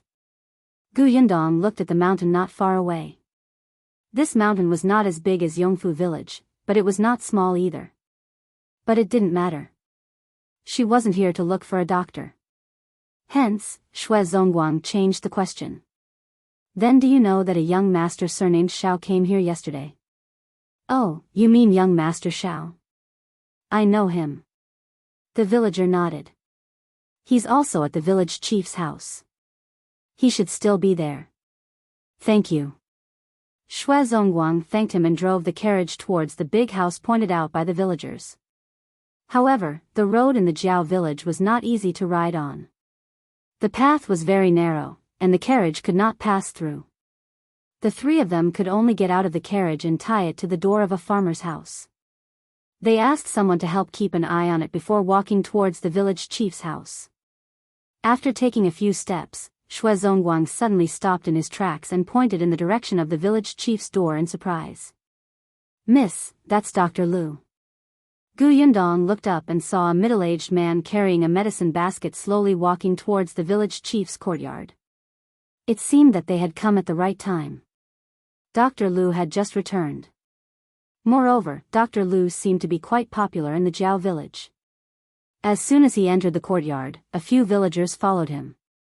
She even shouted, "Dr. Lu, you're finally back. Have you collected all the medicine?" "Dr. Lu, my grandson's cough is getting worse. Did you find the herb you mentioned yesterday?" "Dr. Lu, I felt a little dizzy just now. Take my pulse. Am I sick?" "Dr. Lu." A few people entered the courtyard, and the village chief's house instantly became lively. Gu Yundong frowned. Xue Zongguang, who was beside her, said, "There's no physician in the Jiao village. This is the countryside. Even if someone has a minor illness, they don't take it seriously. Dr. Lu came to treat everyone. I heard that he doesn't charge medical fees and only takes some medicinal herbs as a token. So everyone who's sick or not has come to let him take a look." Gu Yundong was a little surprised. There was no consultation fee. "Let's go and take a look." Gu Yundong took the lead and walked towards the small courtyard. Xue Zongguang and Tong Shuitao hurriedly followed. They were a step too late. There were already many people in the courtyard. A young man was talking to everyone. "I know everyone is anxious, but young Master Shao has been waiting here for the entire day. First come, first served, right? When young Master Shao and Dr. Lu are done talking, Dr. Lu will come out and treat everyone immediately." Calm down, calm down." A villager asked curiously, "Jiao Lao-san, is this young Master Shao also here to see a doctor? Isn't he a young master? He doesn't look like he lacks money." Why don't you go to the city to see those doctors? This means that our Dr. Liu's medical skills are good, so this young Master Shao came because of his reputation. Yes, he came because of the doctor's reputation. Unexpectedly, as soon as the two villagers finished speaking, a furious voice suddenly came from inside. If you find any errors, ads pop up, ads redirect, broken links, non-standard content, etc., please let us know it report so we can fix it as soon as possible. Chapter 704, This herb is fake, nonsense, this is simply nonsense. His voice was a little loud and stern. Accompanied by the sound of slamming the table, the villagers who were chatting in the courtyard fell silent for a moment. After a while, someone whispered, "This sounds like Dr. Liu's voice." What's wrong? What happened? Jiao Laosan was also stunned for a moment. He was the third son of the village chief and was afraid that something would happen inside. He quickly turned around and entered the house. The other villagers looked at each other. After a pause, they squeezed to the door. Yundong also walked forward, but she did not move into the crowd. She looked around and walked to the window beside her. She looked in through the open window. There were a few people sitting in the central room. One of them was Dr. Lu, whom he had seen earlier. At this moment, his face was red and his eyes were wide open. The beard on his chin trembled, and he looked very angry. There was also a man in his 40s in the central room. He looked a little like Jiao Laosan. He should be the village chief of the Jiao village. Then, Shao Qingyuan sat on the chair and drank tea calmly. He was exceptionally calm in the face of Dr. Liu's anger. The thing you took out is indeed not by Musi. This herb is fake. As he spoke, he glanced at a box on the table. The box should contain the so-called by Musi. Yundong glanced at it and felt that it was quite similar to the portrait in the book Dr. Song had given her. Dr. Lu sneered and closed the box. I don't know which family's young master you are, but you had nothing better to do that you came to make fun of me. This is indeed an authentic by Musi. A while ago, I even sold 2 stocks. The buyers are rich families and have doctors in their residences. If it's fake, the doctors would have been able to identify it. They would have come to find trouble with me long ago. As he spoke, he sized up Shao Qingyuan, and the sarcasm in his voice intensified. You're not even a doctor, yet you're pretending to know everything. This will only make you look ignorant. The villagers outside also felt that it made sense. A villager who had let Dr. Lu treat him shouted, that's right, that's right. You're not a doctor. Do you know how precious this herb is? Is this by Musi too expensive? If you can't afford it, you cannot belittle Dr. Lu here. He's definitely trying to lower the price. Dr. Lu, don't fall for it. At most, you won't sell it. There will always be people who know their stuff. When Dr. Lu heard this, he nodded and even turned around to cup his hands at everyone. Thank you, everyone, for speaking up for me. Then, he turned to look at Shao Qingyuan. I'm not selling by Musi anymore. You can leave. Ah Zhu, who was standing behind Shao Qingyuan, sneered. You're the shameless person who doesn't know anything and earn black-hearted money by tricking people. Our young master knows much more than you do. A villager immediately said, Dr. Lu didn't earn black-hearted money. He didn't even charge consultation fees. Yeah, he didn't even take a dime. Shao Qingyuan looked up and glanced at the villager who was speaking at the door. He nodded. He did not charge the consultation fee. He just charged some medicinal herbs. Everyone frowned, not understanding what he meant. Zhu had been by Shao Qingyuan's side for so long, so he naturally understood at once and immediately laughed out loud. Someone felt goosebumps from his laughter and asked sternly, What are you laughing at? If you find any errors, ads pop up, ads redirect, broken links, non-standard content, etc., please let us know it report so we can fix it as soon as possible. Chapter 705, Shao Qingyuan says more. Zhu sighed and said coldly, I'm laughing at how you're being played by others. They don't charge consultation fees, but you have to pay for medicine fees. These medicinal herbs aren't cheap at all. Moreover, I heard that all the villagers Dr. Lu treated are sick without exception. This is really too coincidental. Everyone who looks for him has to spend money to buy medicine. Is there a difference between this and paying consultation fees? The villagers were stunned when they heard that. Village Chief Jiao, who had been silent, suddenly looked at Dr. Lu. Yes, it was said to be a free consultation, but why was it so coincidental that everyone was more or less sick and in pain? Dr. Lu was a little flustered at that moment. He glared fiercely at Ah Zhu and explained, the villagers came to see a doctor naturally because they felt uncomfortable. It's normal for them to be sick and in pain. I accepted the money for the medicinal herbs, but the price was not high. It's much cheaper than the herbs in the medicine shop in the prefecture capital. If you don't believe me, feel free to go to the shop and ask for the price of the medicinal herbs. You will naturally know if I'm being kind or black-hearted. Everyone was a little hesitant by his self-righteous appearance. Both of them seemed to have a point. Shao Qingyuan couldn't be bothered to listen to his excuses anymore. Whether Dr. Lu was lying and scamming money here or the villagers didn't believe him, it had nothing to do with him. He had no obligation to prove his point to these fence-sitters. He had only come to buy music. Since he had confirmed that it was not the case, he planned to leave. However, just as Shao Qingyuan stood up, the village chief of the Jiao village stood up and said, "Young Master Shao, please wait." He walked up to Shao Qingyuan and looked at him sincerely. "Can you make yourself clear?" Shao Qingyuan looked at him. This village chief was not a bad person. Seeing that he had received a lot of care from the village chief yesterday, he still said a few more words. The museum buying has silver roots and purple branches and leaves. It's about 6 inches long and has 5 leaves. It's an extremely rare herb. But Dr. Liu's musi has white roots with a few thin patterns. Although it also has 5 leaves, their colors are dim. Also, he claimed that he sold 2 stalks a couple of days ago, which is ridiculous. If musi were so easy to find, its price wouldn't have been so high and I wouldn't have to spend so much time searching for it. When everyone heard this, they could not help but look at the box containing the herbs. Dr. Liu's face turned pale as he hugged the box tighter. Shao Qingyuan continued, "If I'm not mistaken, the medicinal ingredient in Dr. Liu's box is called purple summer leaves.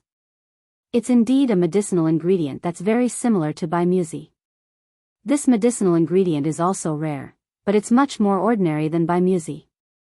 The price is also worlds apart. As for its medicinal properties, it's neither good nor bad, right? It can be eaten as a tonic, but it's useless for treating illnesses." Dr. Liu's forehead was covered in cold sweat. Shao Qingyuan sneered and glanced at the herb basket beside him. Also, the herbs he picked on the mountain today are all weeds with little medicinal effect. If you don't believe me, take the herbs in his herb basket to the doctor in town to take a look. When everyone heard this, they instantly stared at Dr. Liu's medicine basket with burning eyes. Jiao Laosan received his father's gaze and immediately took a step forward to get the medicine basket.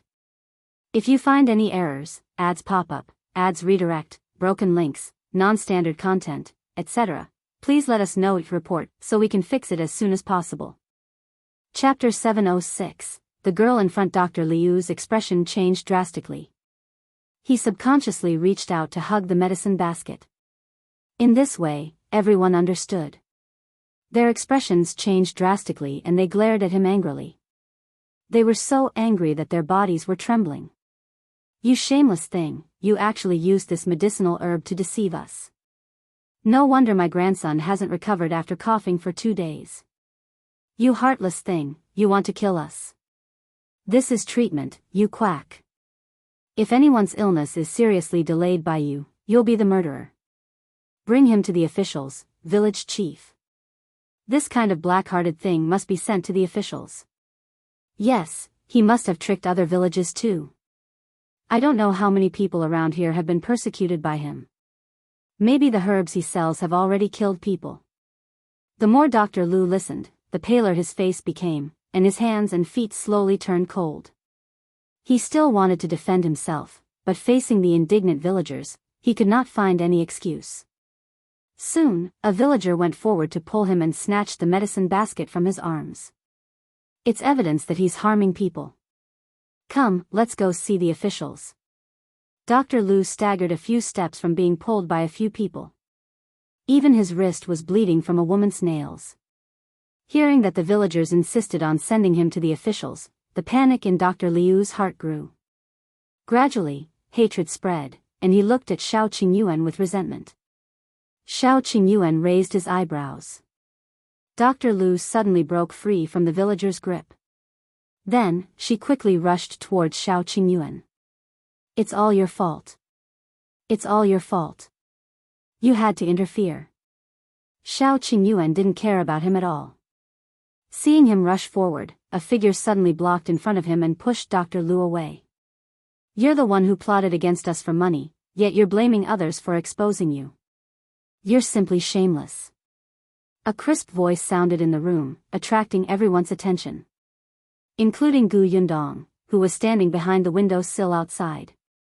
Gu Yundong smiled when she saw this woman bravely standing in front of Shao Qingyuan as if she wanted to protect him, but she was trembling and trying her best to suppress her fear. She turned around and glanced at Zongguang. Who is she? Zongguang felt that Miss Gu seemed to have seen through something and understood everything. His forehead could not help but break out in cold sweat. He laughed dryly and hurriedly said, she's my daughter. Her name is Qin. After that, she explained, this morning, I was a little worried that master hadn't returned to the manor, so I asked Qiner to come over and see what had happened. As soon as he finished speaking, Zongguang wanted to slap himself. It would have been better if he hadn't explained, but once he did, he felt like he was hiding something. Gu Yundong replied with a meaningful, oh, and continued to look into the house. Shao Qingyuan didn't seem to be satisfied with this woman who suddenly stood in front of him. He frowned slightly and looked at Zhu. The latter touched his nose and said softly, young master, this Miss Xue was standing in front of me, he also wanted to stand in front of young master. Wasn't it because his geographical location didn't allow it? He let Qin beat him to it. Qin's back was facing them, so she naturally didn't see their exchange of glances.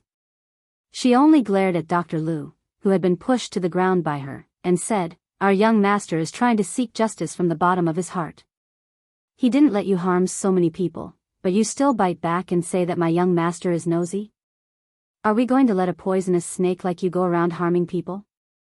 If you find any errors, ads pop up, ads redirect, broken links, non-standard content, etc., please let us know each report so we can fix it as soon as possible. Chapter 707, Why are you here? Yes, this girl is right. The villagers were united against a common enemy and were still a little afraid.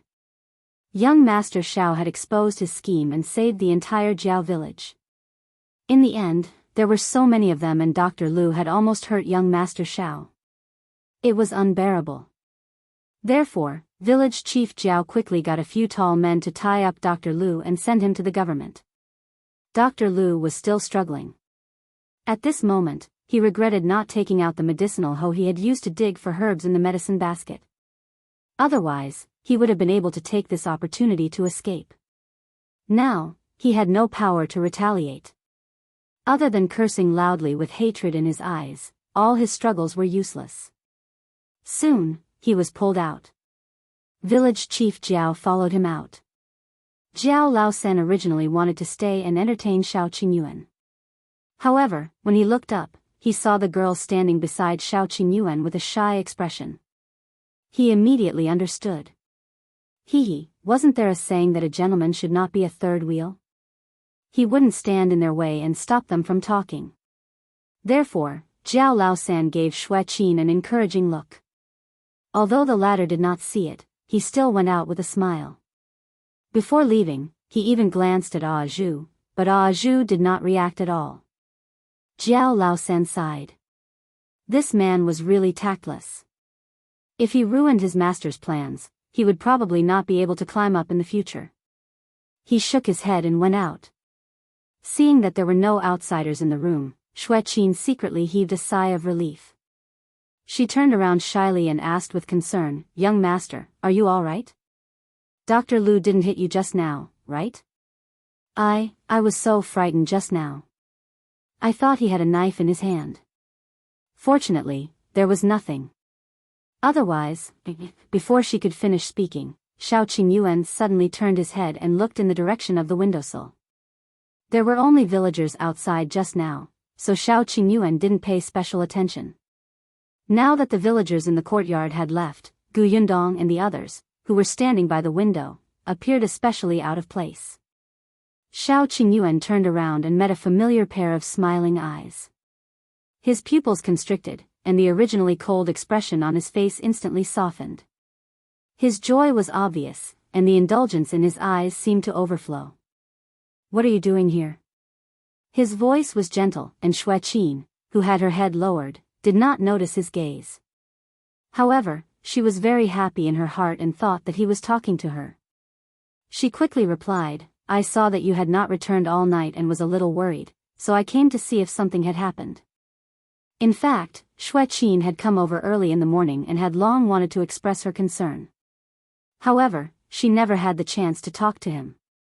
After she came to the Jiao village and found him, she didn't have the chance to talk to him. Not only was Ah Zhu by his side, but the village chief of the Jiao village was also in front of her. Who knew that Dr. Lu suddenly wanted to attack young master just now and she went to block it? Instead, young master noticed him and even was so gentle. At this moment, Xue Qin was actually a little grateful to the black-hearted Dr. Lu for creating such a good opportunity for her and letting young master see her intentions. Shao Qingyuan said, "Come here." Xue Qin lowered her head, feeling even more embarrassed. Her heart was beating exceptionally fast. She hummed softly and walked towards Shao Qingyuan. However, she had just taken a step when she was suddenly pushed. If you find any errors, ads pop up, ads redirect, broken links, non-standard content, etc., please let us know it report so we can fix it as soon as possible. Chapter 708, Gu Yundong's Reward. Xue Qin staggered back 2 steps. When she looked up, she realized that the person who pushed her was Ah Zhu. She asked in shock, "What are you doing?" Ah Zhu shouted, "He's not talking to you. Go away." This time, he reacted fast enough. Young master shouldn't glare at him. Xue Qin was stunned for a moment before looking up at Shao Qingyuan aggrievedly. Then, she realized that Shao Qingyuan had been turning his head to look out of the window. Outside the window stood an exquisite-looking girl with curved eyes, as well as someone with ashen face and clenched fists, wishing he could beat her to death, her father. What was going on? Who was this girl? Why was her father here? Gu Yundong looked up and measured the height of the window sill. She realized that the window of the house was quite big. She immediately stopped walking towards the door and jumped in with her right hand on the window sill. Before she could land, Shao Qingyuan had already run over and caught her. He frowned and said unhappily, "Why didn't you go through the door? The ground is uneven. Be careful and don't fall over." Gu Yundong smiled. "Don't I have you?" The two of them acted as if no one was around, provoking Xue Qin, who was standing not far away. She widened her eyes and fixed her gaze on Gu Yundong. She wanted to ask who this woman was and why young master was so good to her and so gentle. However, she could not speak because her father, Zongguang, had already entered from the door and dragged her out, not giving her a chance. Xue Qin was led out of the door. She stared at Gu Yundong in the room indignantly. Ah Zhu was especially perceptive this time. He walked out of the room quickly and even very considerately closed the door of the central room for the two of them. Even the last bit of light was blocked for Xue Qin, and she looked a little unwilling. But Gu Yundong, who was in the house, did not even look at her from the beginning to the end. She did not take her seriously at all. She only had eyes for Shao Qingyuan now. After everyone left, Shao Qingyuan couldn't help but squeeze her hand and ask again, "Why are you here?" "I'm here to see what kind of trouble you're in." The gentleness in Shao Qingyuan's eyes intensified. "You know now?" "Yes, I do." Gu Yundong slowly took a deep breath. "It turns out that you've been looking for Bai Muzi all along, and you've memorized Bai Muse's characteristics and appearance. You're even afraid of mixing it up with other herbs and finding the wrong one, so you remember the herbs that look similar clearly. Did you put in a lot of effort? Shao Qingyuan looked at her deeply. Indeed, she understood. She had always been so considerate. Shao Qingyuan felt that he could not leave her. He nodded slightly, his voice slightly hoarse. Yes, so are there any rewards? Gu Yundong tilted her head, thought for a moment, and suddenly grabbed her waist. Shao Qingyuan thought that she would hug him, but in the next moment, the woman in front of him suddenly tiptoed and kissed his face. Shao Qingyuan, he widened his eyes and looked at the woman who had already retreated. She was still smiling, as if everything just now was just his imagination. You don't like it? Gu Yundong could not help but ask when she saw that he did not react for a long time. Shao Qingyuan suddenly came back to his senses. I like it very much. Let's do it again. Damn you. You're pushing your luck. If you find any errors, ads pop up, ads redirect, broken links, non-standard content, etc., please let us know it report so we can fix it as soon as possible. Chapter 709, Gu Yundong's Guilt. Gu Yundong patted her hand and said, since you came to look for Bai Muse, why didn't you tell me the day before yesterday? It's not easy to get Bai Muse. I'm worried that it's fake news. We have to confirm it first. Otherwise, won't all of you be happy for nothing? Reality proved that it was indeed fake. Even though he didn't have much hope from the beginning, Shao Qingyuan was still disappointed. Gu Yundong asked him, other than this time, how many other times have you heard news about Bai Muse? 2 times, I guess.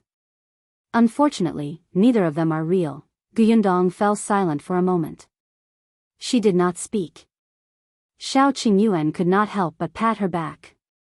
What's wrong? There's no need to be disheartened. We'll find it eventually. It's not like there's only one Bai Muse in the world. We'll find it if we search longer. Gu Yundong sighed and smiled bitterly. Bai Muse is clearly what my mother needs. I'm not as focused on that as you. She felt ashamed. It seemed that ever since she brought Madame Yang to see Song Dejiang and confirmed that her life was not in danger, Gu Yundong had been half relieved. Although she was also looking for Bai Muse, she was no longer in such a hurry. As for Shao Qingyuan, in order to find Bai Muse, he went deep into the mountains, opened a pharmacy, memorized the medicinal ingredients, and understood the characteristics of similar herbs. As long as there was any news, he would personally go over to confirm it. She actually did not know how much he had done and how much effort he had put in. Compared to him, she did very little. Gu Yundong lowered her head slightly. At that moment, self-reproach and guilt surged. Shao Qingyuan was stunned for a moment before saying, aren't you earning money? Shao Qingyuan pinched her tender cheek and felt the soft touch under his hand. His voice was hoarse as he said in a low voice, I'm looking for the herbs. Isn't it just right for you to earn money and buy them? His voice was low and deep, as if he could comfort people. Bai Muse is rare and expensive. If you don't work hard to earn more money, what if you can't buy it when you find it later? That seemed to make sense. Your ability is limited alone. You can't take care of everything. You've already done it very well. Besides, I can't let you do everything. Then why do you still need me, your fiancé? You have to leave something for me to do. Gu Yundong laughed. When did this person become so good at comforting people? She was really too used to doing everything herself, even though she had a family and a fiancé now. However, she was only one person after all. There were some things that she could hand over to someone close and trusted, right?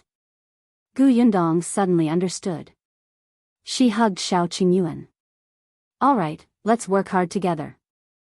I'll be in charge of working hard to earn money. You'll be in charge of finding medicinal herbs and treating my mother. Okay. The woman in his arms was soft. Holding her, Shao Qingyuan felt unprecedented satisfaction. He couldn't bear to let go. Unfortunately, there was a commotion outside the door. Gu Yundong let go of him and rubbed his face twice with a smile until it was red. It's getting late. Let's go back first. Shao Qingyuan heaved a sigh of relief and pulled her open the door. The few people standing outside were stunned for a moment and quickly took a few steps forward. Shao Qingyuan and Xue Qin didn't look at the expectant Xue Qin and walked out of village chief Jiao's house first. The Jiao village was very lively.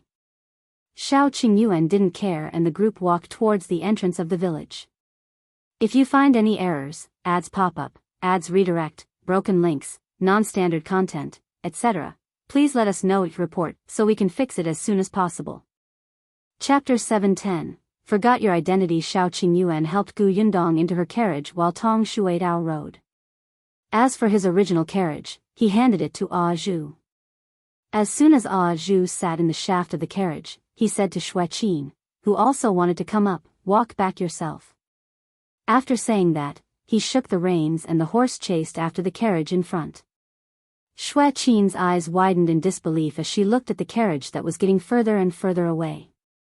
She was so angry that her entire body was trembling. She stomped her feet fiercely and said to Zongguang, who had also been left behind, "Father, look at him. What kind of person is this?" As soon as young master left, he immediately changed his expression and didn't take us seriously. That carriage isn't his. However, Zongguang suddenly shook off her hand and said, "You're the one who thinks too highly of yourself. Who do you think you are? You're just a servant. What right do you have to sit in master's carriage? Little brother Ah Zhu has been by master's side for so long, but you've only seen master twice. You didn't even leave a good impression on master. Ah Zhu is already being polite to you." Xue Qin's eyes widened in disbelief as she looked at her father who had scolded her. "Father, what are you talking about? Yes, we're servants. Others look down on us, but we can't look down on ourselves. What's wrong with servants? Are servants not humans? Besides, who said that I didn't leave a good impression on master? I helped master block the danger just now. Master must be touched." It was as if Zongguang was meeting his daughter for the first time. As expected, they had stayed in the manor for so long that they had forgotten their identity and really thought of themselves as the master of the manor. He raised his hand and slapped her hard across the face. Xue Qin only felt a burning pain on her face, and her expression was filled with shock. "Father, you hit me?" "Yes, I'm waking you up. You're trying to get close to master even though you know he has a fiancée. That's shameless." Zongguang sneered. "Master is touched? I didn't see that at all. Do you think that it was something to protect your master? Let me tell you, it was completely unnecessary. If you hadn't been in his front, he would have kicked Dr. Lu away. I saw everything outside of the window. Master was not touched, only annoyed." "No way." Zongguang felt extremely tired and blamed himself for not teaching his daughter well. Just as he was about to say something, he heard a soft click. Zongguang was stunned and looked up. He saw Jiao Laosen walking out from the corner with an awkward smile on his face. It seemed like he had been standing there for a while and had probably heard a lot of things. No matter how much Zongguang wanted to educate his daughter, he could not do it in front of outsiders.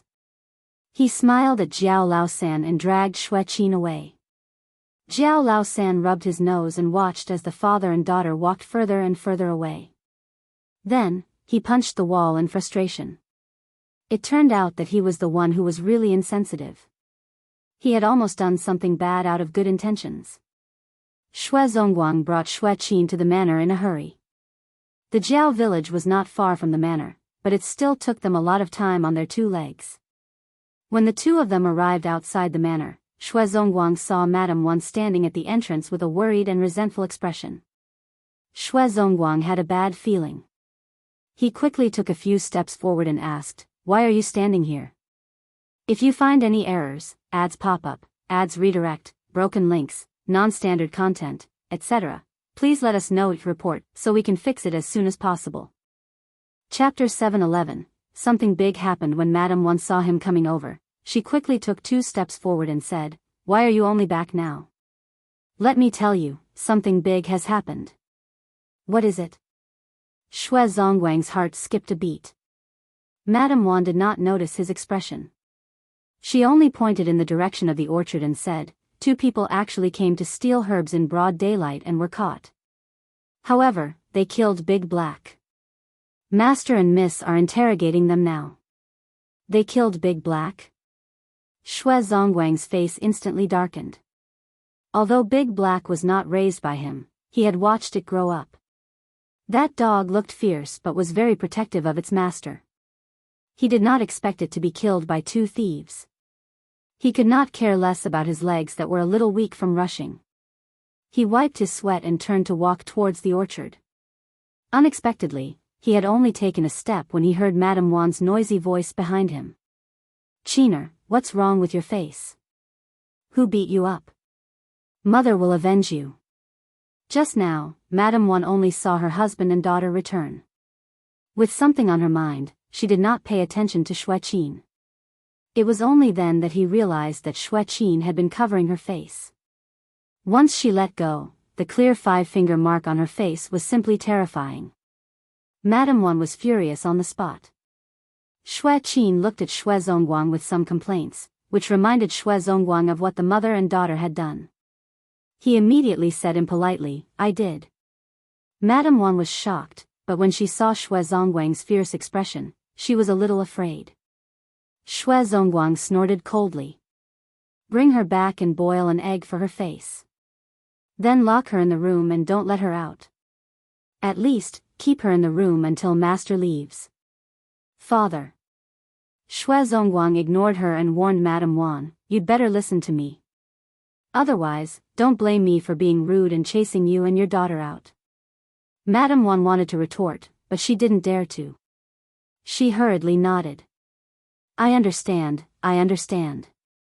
As she spoke, she went over to pull Shui Qin. Ignoring her dissatisfaction, she forcefully brought her into the manor. Only then did Shui Zongguang turn around and run in the direction of the orchard. Before she could walk in, she heard a commotion and vaguely heard Yuan Cheng's suppressed cries. Shui Zongguang's heart ached as he quickened his pace. Indeed, there were many people standing in the middle of the herb orchard surrounded by fruit trees. Other than Shao Qingyuan, Yundong, and the others, there were also many tenants who looked murderous. There were 2 people lying on the ground in the middle. Their bodies were firmly tied with ropes. It seemed that they were the 2 thieves. Yuan Cheng's face was covered in tears, and he looked extremely sad.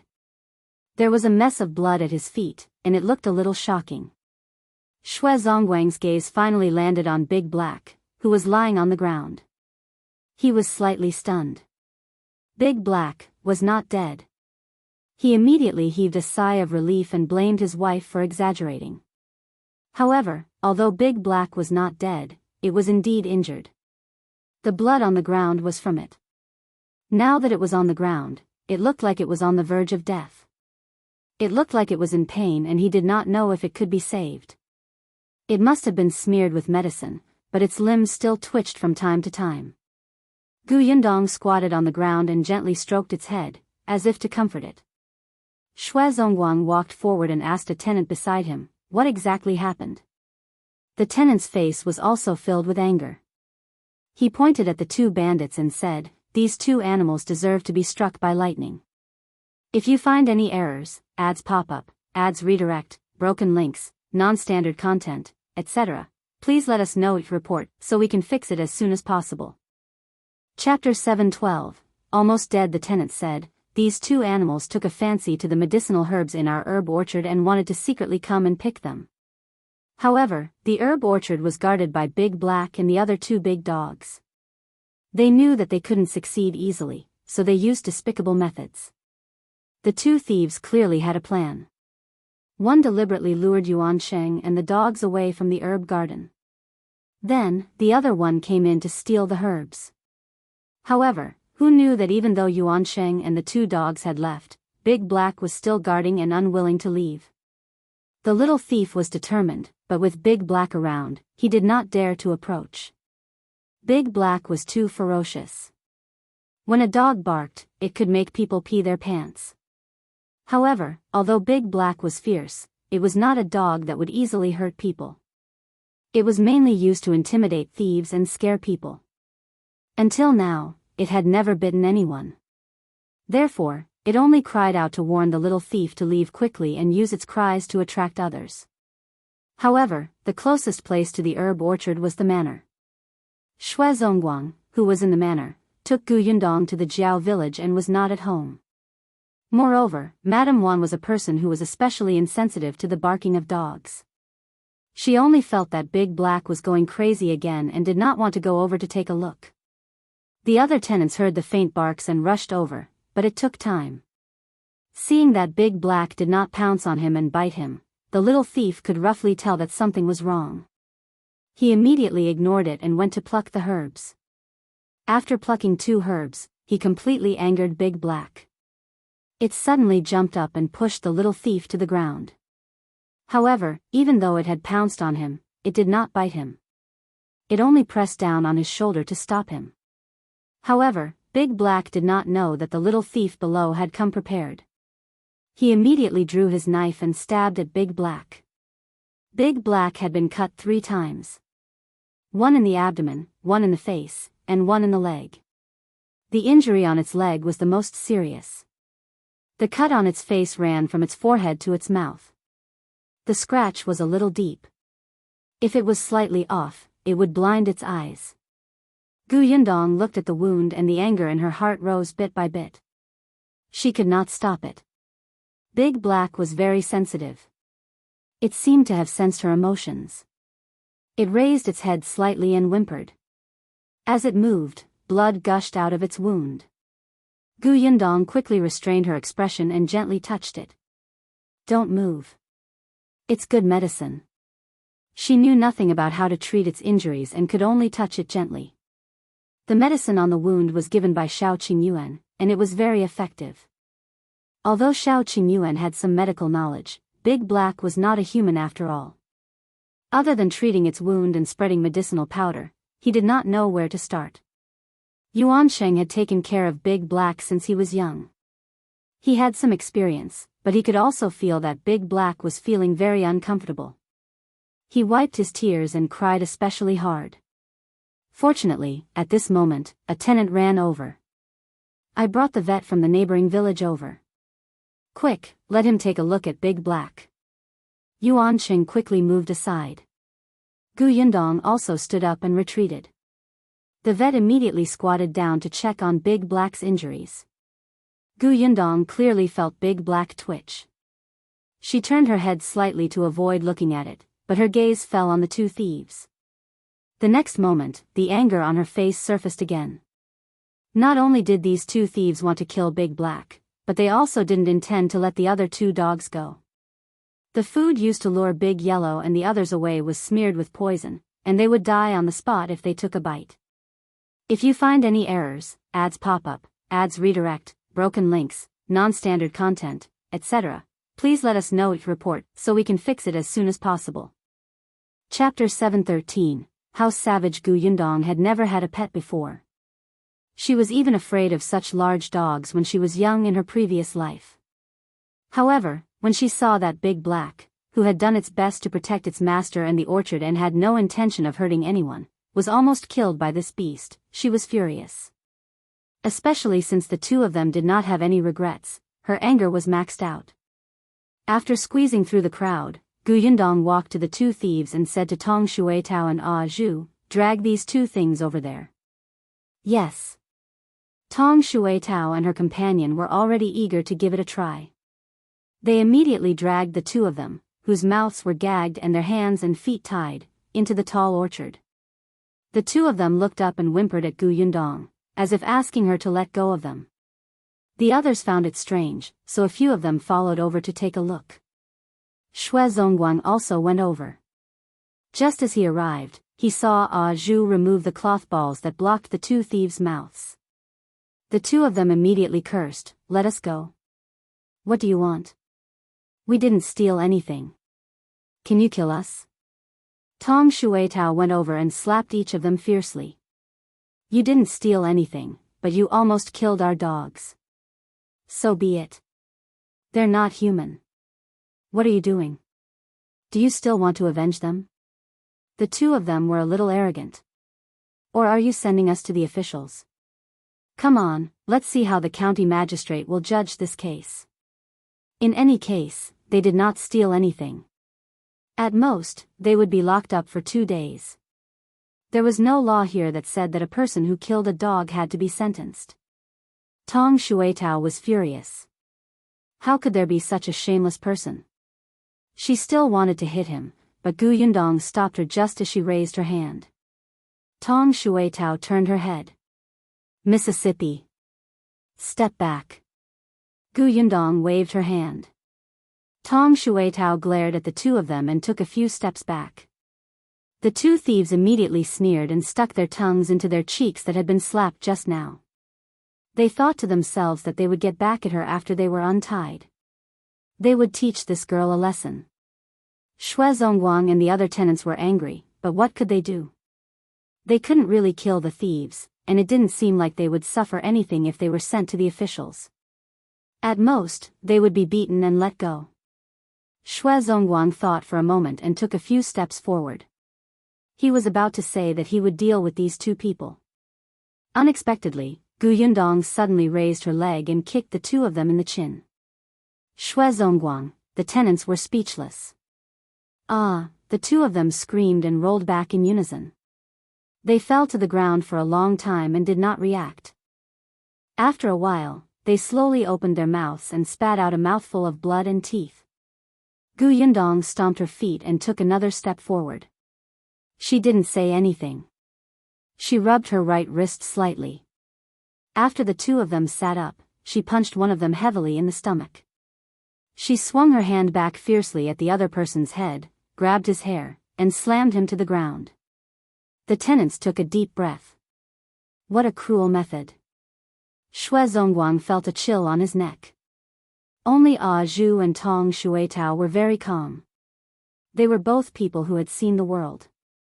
This was just a small matter. Gu Yundong clapped her hands and stood up. The two thieves had only been hit twice and could no longer sit up. The taste of blood filled their mouths, and their stomachs and heads hurt terribly. She looked up at Gu Yundong with narrowed eyes. It was as if she was looking at a female devil. It made people feel as if their lives were in danger at any moment. Gu Yundong looked down at them and asked, "Who's the mole? If you find any errors, ads pop up, ads redirect, broken links, non-standard content, etc., please let us know each report so we can fix it as soon as possible." Chapter 7:14, They Are Together the Mole? Everyone looked at each other. Only the two people's eyes flickered, and a trace of shock flashed past their eyes. Zongguang quickly took 2 steps forward. "Aunt, miss, what do you mean by the mole? There's no insider. How can you be so well prepared for your first time stealing?" Gu Yundong sneered.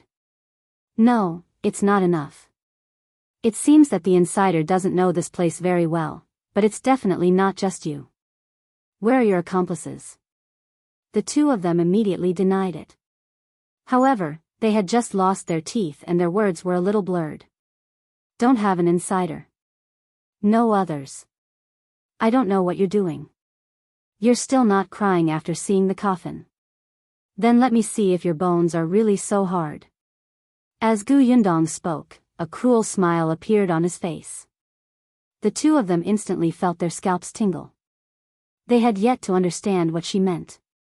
Gu Yundong suddenly kicked the two of them to the ground. Then, she stepped on one of their ankles and crushed them ruthlessly. A shrill cry like a pig being slaughtered sounded, piercing one's eardrums.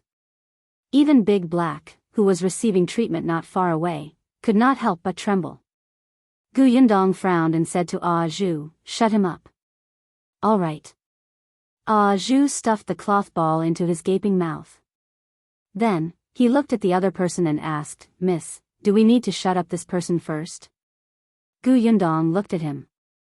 The man looked at his companion's broken leg in shock. He finally understood what Gu Yundong meant. He was afraid. This woman looked weak and easy to bully, but she was more ferocious than any man present. She seemed to dare to do anything. This time, she had broken his companion's foot. Was she going to break his hand next? His life was more important. When the man saw that Zhu was really going to gag him after Gu Yundong nodded, the pain in his body instantly magnified infinitely. He hurriedly shouted, "They'll tell everything. Don't hit me." Gu Yundong let go of his leg and walked to the other person, ignoring the fact that he had fainted. "Speak." "Yes, it's Dr. Lu. We're in cahoots with Dr. Lu. Dr. Lu should be in Zhao village now." Everyone was stunned when they heard that. The tenants present all knew Dr. Lu. They had always felt that he was a very kind person who treated people for free. Only Zongguang, who had just returned from the Zhao village and already knew Dr. Liu's true appearance, came to a realization. So it was him. Yes, Dr. Lu had been here for 3 days. Although he had never entered the orchard and herb garden, he had walked around the periphery and knew about the existence of Big Black and the others. He also learned some things from the tenants. Therefore, he only knew a little. These two people took advantage of the time when Dr. Lu had lured Shao Qingyuan and Zongguang away from the Zhao village to steal the herbs in the herb garden. Gu Yundong knew what she wanted to know and also beat them up. Although she was still angry, she stopped. She clapped her hands and got Zhu to cover his mouth again. Then, she said to Zongguang, "Send them to the officials." A tenant immediately said, "No, it won't be a crime even if they're sent to the government." They actually wanted to beat them up one by one. At the very least, they wanted them to suffer and learn a lesson. However, they were beaten up so badly now. If they attacked again, would they kill them? Gu Yundong laughed. Since he's Dr. Liu's accomplice, he will definitely be convicted. If you find any errors, ads pop up, ads redirect, broken links, non-standard content, etc., please let us know each report so we can fix it as soon as possible. Chapter 7:15. Sneaking Zongguang. Gu Yundong ignored the two of them and asked Zhu to send them to the officials with the tenants. She walked back to the herb garden. Shao Qingyuan turned to look at her. "Are you done venting? Does your hand hurt?" As he spoke, he took out a bottle of ointment. This ointment has the effect of reducing swelling, bruises, and pain. Apply it first. When Zongguang, who followed them out, heard this, his face could not help but twitch. Gu Yundong did not take the ointment. "It's fine. There's no need to apply it. How's Big Black?" Fortunately, his life is not in danger. The vet wiped the sweat off his forehead and sighed. But the injury on his leg is a little serious. I'm afraid he won't be able to walk smoothly in the future. Gu Yundong squatted in front of Big Black again. Perhaps it understood the vet's words, but the light in its eyes slowly dimmed. The fur around its wound had been shaved off, making it look a little strange. After the veterinarian treated Big Black, he asked someone to carry the wooden board with Big Black on it to the farmstead. Gu Yundong looked at it lying there and felt depressed. After a long time, she returned to the manor with Shao Qingyuan. Zongguang got someone to clean up the herb orchard and orchard before hurriedly following. However, as soon as he entered the courtyard, he rushed towards the room where the three of them lived. After entering the house, Zongguang did not have time to wipe his sweat, and he rummaged around in the cabinet. After a while, he took out a key and opened the box. He took out a small paper bag. Then, he took a small paper bag into the small kitchen not far away and brought over the kettle that was boiling on the stove. He poured 2 glasses of water. He was in a hurry, and there was sweat on his forehead as if he was too nervous. This made Tong Shuitao, who was about to enter the kitchen, feel especially strange. She kept feeling that the steward of this manor was acting suspiciously and definitely had evil intentions. Therefore, Tong Shuitao quietly hid outside the kitchen and stared at him.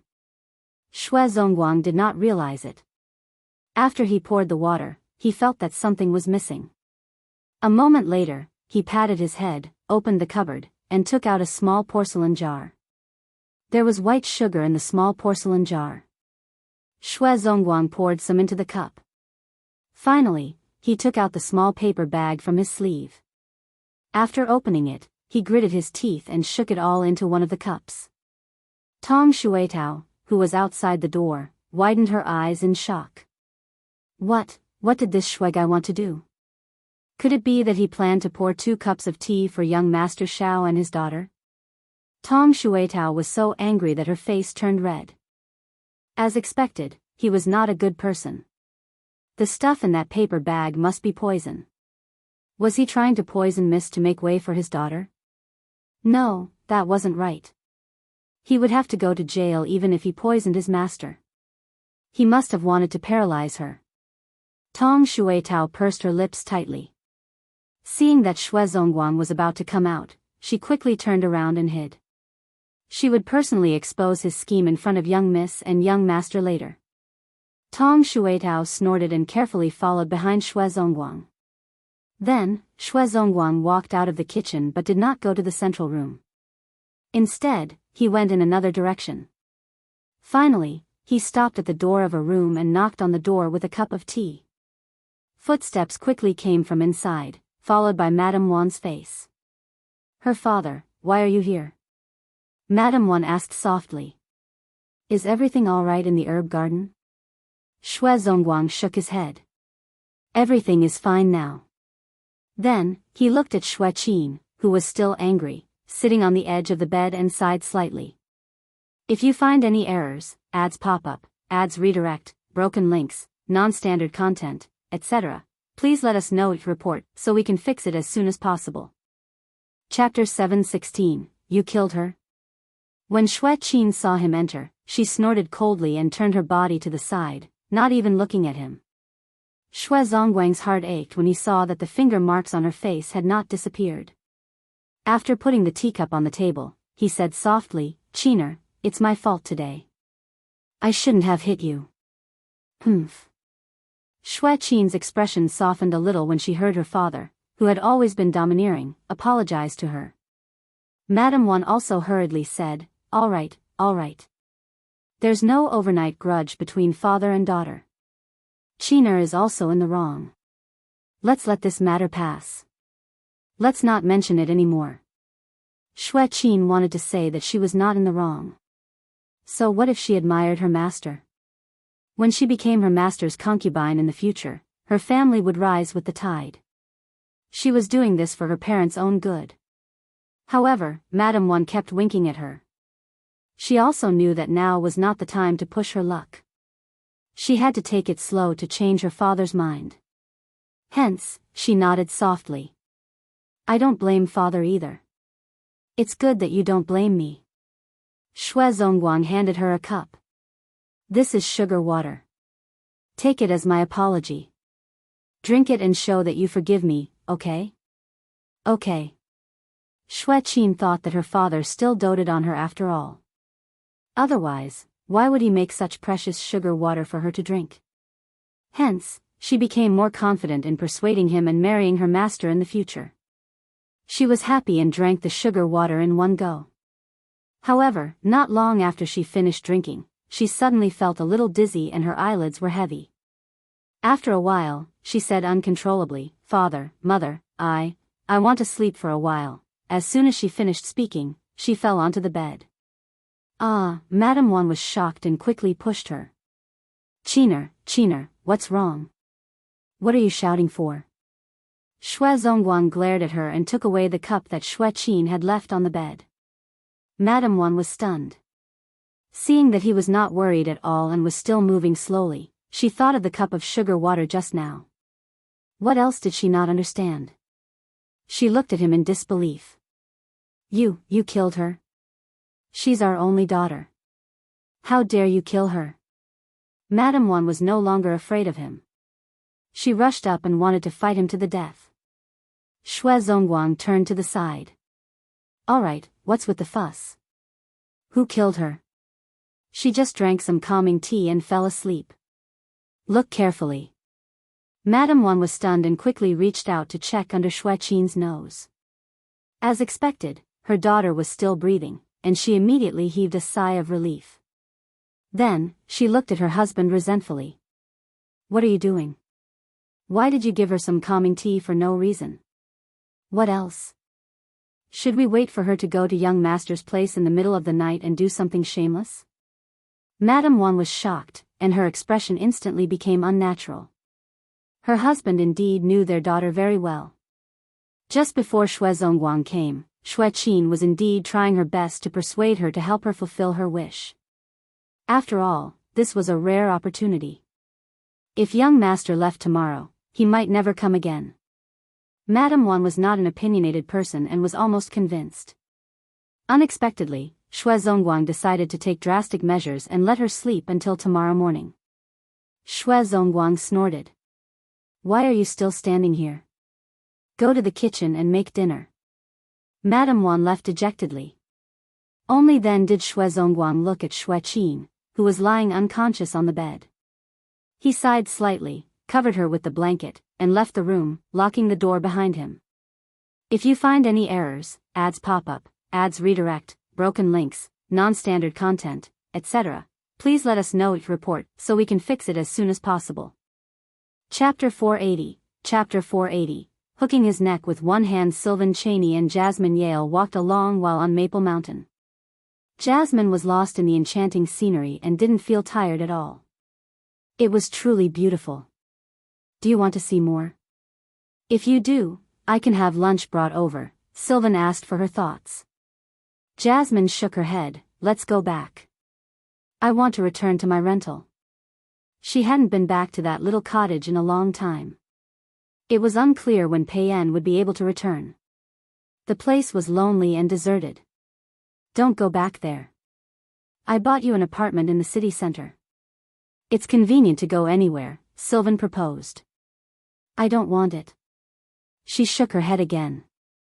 She truly did not want anything from Sylvan Chaney. She did not want his compensations. If she wanted an apartment, she could save up for it herself. Though it would take many years, it gave her a sense of security. You reject everything I offer. Are you trying to cut all ties with me? Accept what I give you. Sylvan's face darkened with displeasure. I can buy my own house. I used to earn quite a lot in Singapore. I'll save up slowly and eventually buy a house, Jasmine replied, her eyes wide. Buy it yourself? Fine, buy it yourself, Sylvan retorted angrily, his face soured. He knew this girl was stubborn. But he hadn't expected her to reject everything he offered. It wasn't just the house, but the bracelet he had gifted her before as well. In those 12 years, she rarely ever asked him for anything. Even buying a box of candy needed much consideration. He had said that he would give her anything she wanted. But she never asked him for anything. The feeling was far from pleasant. What use was it for him to earn all that money? Jasmine Yale was unclear about why he was angry, and casually said, I find girls like Anne Nolan quite good. She's from a well-off family, she is beautiful, and still works hard. That's because Zayden Santos would leave her one day, replied Sylvan sharply. Jasmine was taken aback. Why? Then why did they decide to get married in the first place? Mr. Chaney, your friend is quite despicable, Jasmine complained, infuriated. Birds of a feather, flock together? You and Nolan are close? No. If not, what doesn't have to do with you? Sylvan was visibly infuriated. She would rather show concern for someone she just met than engage in conversation with him. Jasmine was speechless and stopped pressing further. She, too, was somewhat angered. Why was Sylvan Chaney yelling at her when she hadn't said anything wrong? She knew he had a bad temper. Frustrated, she walked down the mountain. Not caring that it was still snowing, she went directly into the snow. The icy snowflakes landed on her face, but she didn't find it cold. Just a little tired. Spoiled, muttered Sylvan as he opened his umbrella and advanced towards her with large strides. Upon reaching her, he handed her the umbrella. Hold this. The next second, he scooped her into his arms. Hey! Jasmine was taken by surprise. Put me down. Hold on tight. If you fall, I won't take responsibility. I can walk by myself. After walking so much, aren't you tired? Not tired, Jasmine lied. In truth, she was a bit tired, coupled with her menstruation ongoing. But she never thought that Sylvan would carry her down the mountain.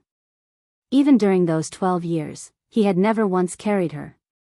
For a moment, Jasmine was dazed. Even if you're not tired, I won't let you walk anymore, Sylvan spoke indifferently. With one hand around his neck and the other holding the umbrella, Jasmine was halfway in his arms. Shielded from the snowflakes by the large umbrella, it was calm and undisturbed. When she was close to him, she could clearly smell his scent, discreet and deep. If you find any errors, ads pop up, ads redirect, broken links, non-standard content, etc., please let us know it report so we can fix it as soon as possible. Chapter 718, Abandoned Young Master, this is for you. Zhu wiped its mouth and handed it to Shao Qingyuan. Then, it looked at him expectantly. Shao Qingyuan didn't think much of it at first. After accepting it and taking a closer look, he exclaimed, "Where did you get it?" "I found it in Dr. Liu's medicine basket." Zhu chuckled. The medicine basket was sent to the government office as physical evidence. As expected, the county magistrate found a doctor to examine it. However, the doctor only flipped through the top 2 layers of herbs and confirmed that they were useless weeds. There might be some herbs mixed in, but they were not worth much. Then, the county magistrate convicted Dr. Liu and asked them to sign on the documents. The matter was resolved. As for the medicine basket, it was filled with useless grass that would rot in a day or two, so the county office servants planned to pour it as garbage. Zhu saw that there was actually a herb under the herb basket. He had been by Shao Qingyuan's side for so long and more or less knew some of herbs. He immediately brought the herb back. "I'm not sure either. It just looks like it." "Young master, is this the Hongming you mentioned?" Shao Qingyuan nodded.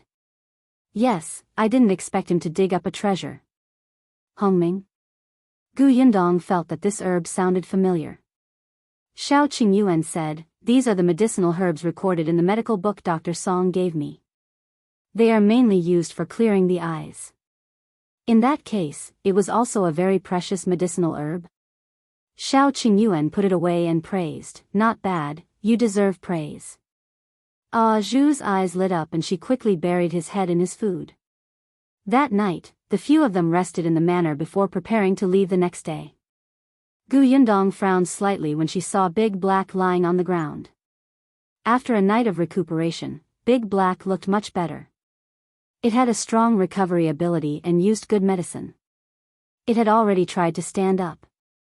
However, just as the vet had said, Big Black's leg was too injured to land on the ground. It would probably limp in the future. "I want to go to the Yuan family and tell Yuan Sheng about Big Black." "Alright, I'll go with you." Yundong asked Tong Shuai-Tao and the others to prepare the carriage and wait at the door while she and Shao Qingyuan walked towards the Yuan residence. The Yuan family was not far from the manor. It did not take long for the two of them to approach the entrance of the Yuan family. However, before the two of them could knock on the door, they heard Yuan Cheng's familiar voice from inside. "I don't agree. I want to keep Big Black. Even if it can only retire at home in the future, I want to abandon it." Yundong was surprised and could not help but look at Shao Qingyuan. Immediately after, another sigh came from the courtyard. From the sound of it, it might be Yuan Cheng's father. Cheng, can you not be so stubborn? I know you have a good relationship with Big Black, but it's already crippled. It won't be able to walk steadily in the future. It definitely won't be able to guard that orchard like Big Yellow and the others to scare off the thieves. However, it eats a lot. We can't afford to keep it anymore. The owner has given us money. Why can't we afford it? Father Yuan frowned. The owner did give you money, but don't you only have 2 dogs now? How can 2 dogs be enough in such a big herb garden? You definitely have to raise another one. Won't this Big Black eat and drink for free? In the past, it could enter the back mountain to hunt some wild chickens and rabbits, but now, do you think it can do it? If you find any errors, ads pop up, ads redirect, broken links, non-standard content, etc. Please let us know your report so we can fix it as soon as possible. Chapter 719. Sorry Mother. Yuan immediately made the decision. It's not like we don't want Big Black anymore. We're just sending it away for someone else to raise. Can't you just bring another dog back and nurture it? Your aunt has already said that Big Black can go to her house. Yuan Qing suddenly raised his voice. Nonsense, why are you looking at the house? Mother, you clearly know that cousin Weikai was so frightened by Big Black in the past that he peed his pants. He hates Big Black to the core and wants to beat it to death with a stick every time he sees it. You even sent Big Black to eldest aunt's house. Let me tell you, if you send it over today, they will eat Big Black tomorrow. What are you saying? How rude. Your uncle is not such a person. Yuan Qing only sneered. Yundong could not take it anymore. She raised her head and knocked on the door twice. Yuan Qing did not move, and Mother Yuan was also angry. Only Father Yuan sighed and came over to open the door. Seeing the two people standing outside the door, he was immediately stunned.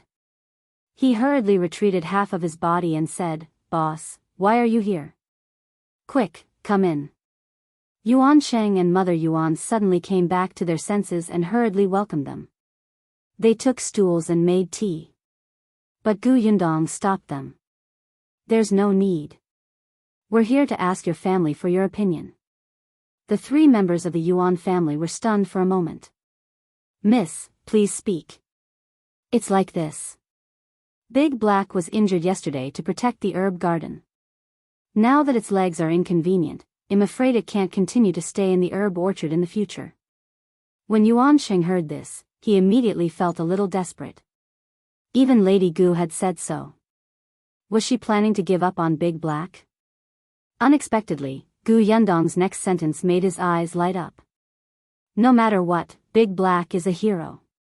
We're really touched by its actions. Now that it's crippled, we can't ignore it. So, we want to take it away. What do you think?" Yuan Sheng was stunned and asked anxiously, "Take it away? Where to?" "Of course I'm bringing it home." Yundong did not have this plan at first because Big Black had grown up here. It had a good relationship with Big Yellow and the others, and it had a deep relationship with Yuan Sheng. It would not be appropriate to bring it away. However, after hearing the Yuan family's words just now, she thought that nothing good would happen if Big Black continued to stay. Yundong liked Big Black very much. She felt that perhaps it would be good to bring it back to Yongfu village. Yuan Sheng could not bear to leave. He had always slept with Big Black in the past. He was the saddest when something happened to Big Black. However, he was worried that he couldn't protect Big Black. His parents didn't want to keep it anymore, and Big Black was injured. What if his cousin hit it with a stick again? He was afraid that when he came home one day, Big Black would be sent away or beaten to death. Then, he would definitely regret it. Hence, when he heard Yundong's request and recalled the scene of her interacting with Big Black yesterday, she gritted her teeth and nodded. Okay. Father and Mother Yuan naturally wouldn't say anything. Although eldest aunt really wanted to take Big Black away, the person who wanted the dog now was the boss.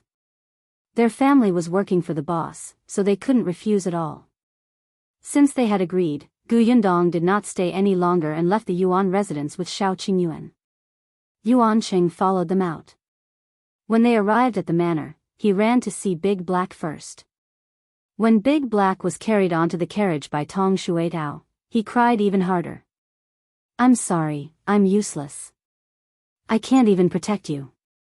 You'll definitely lead a better life with the boss in the future. You have to be obedient. The boss will take good care of you. If you find any errors, ads pop up, ads redirect, broken links, non-standard content, etc., please let us know your report so we can fix it as soon as possible."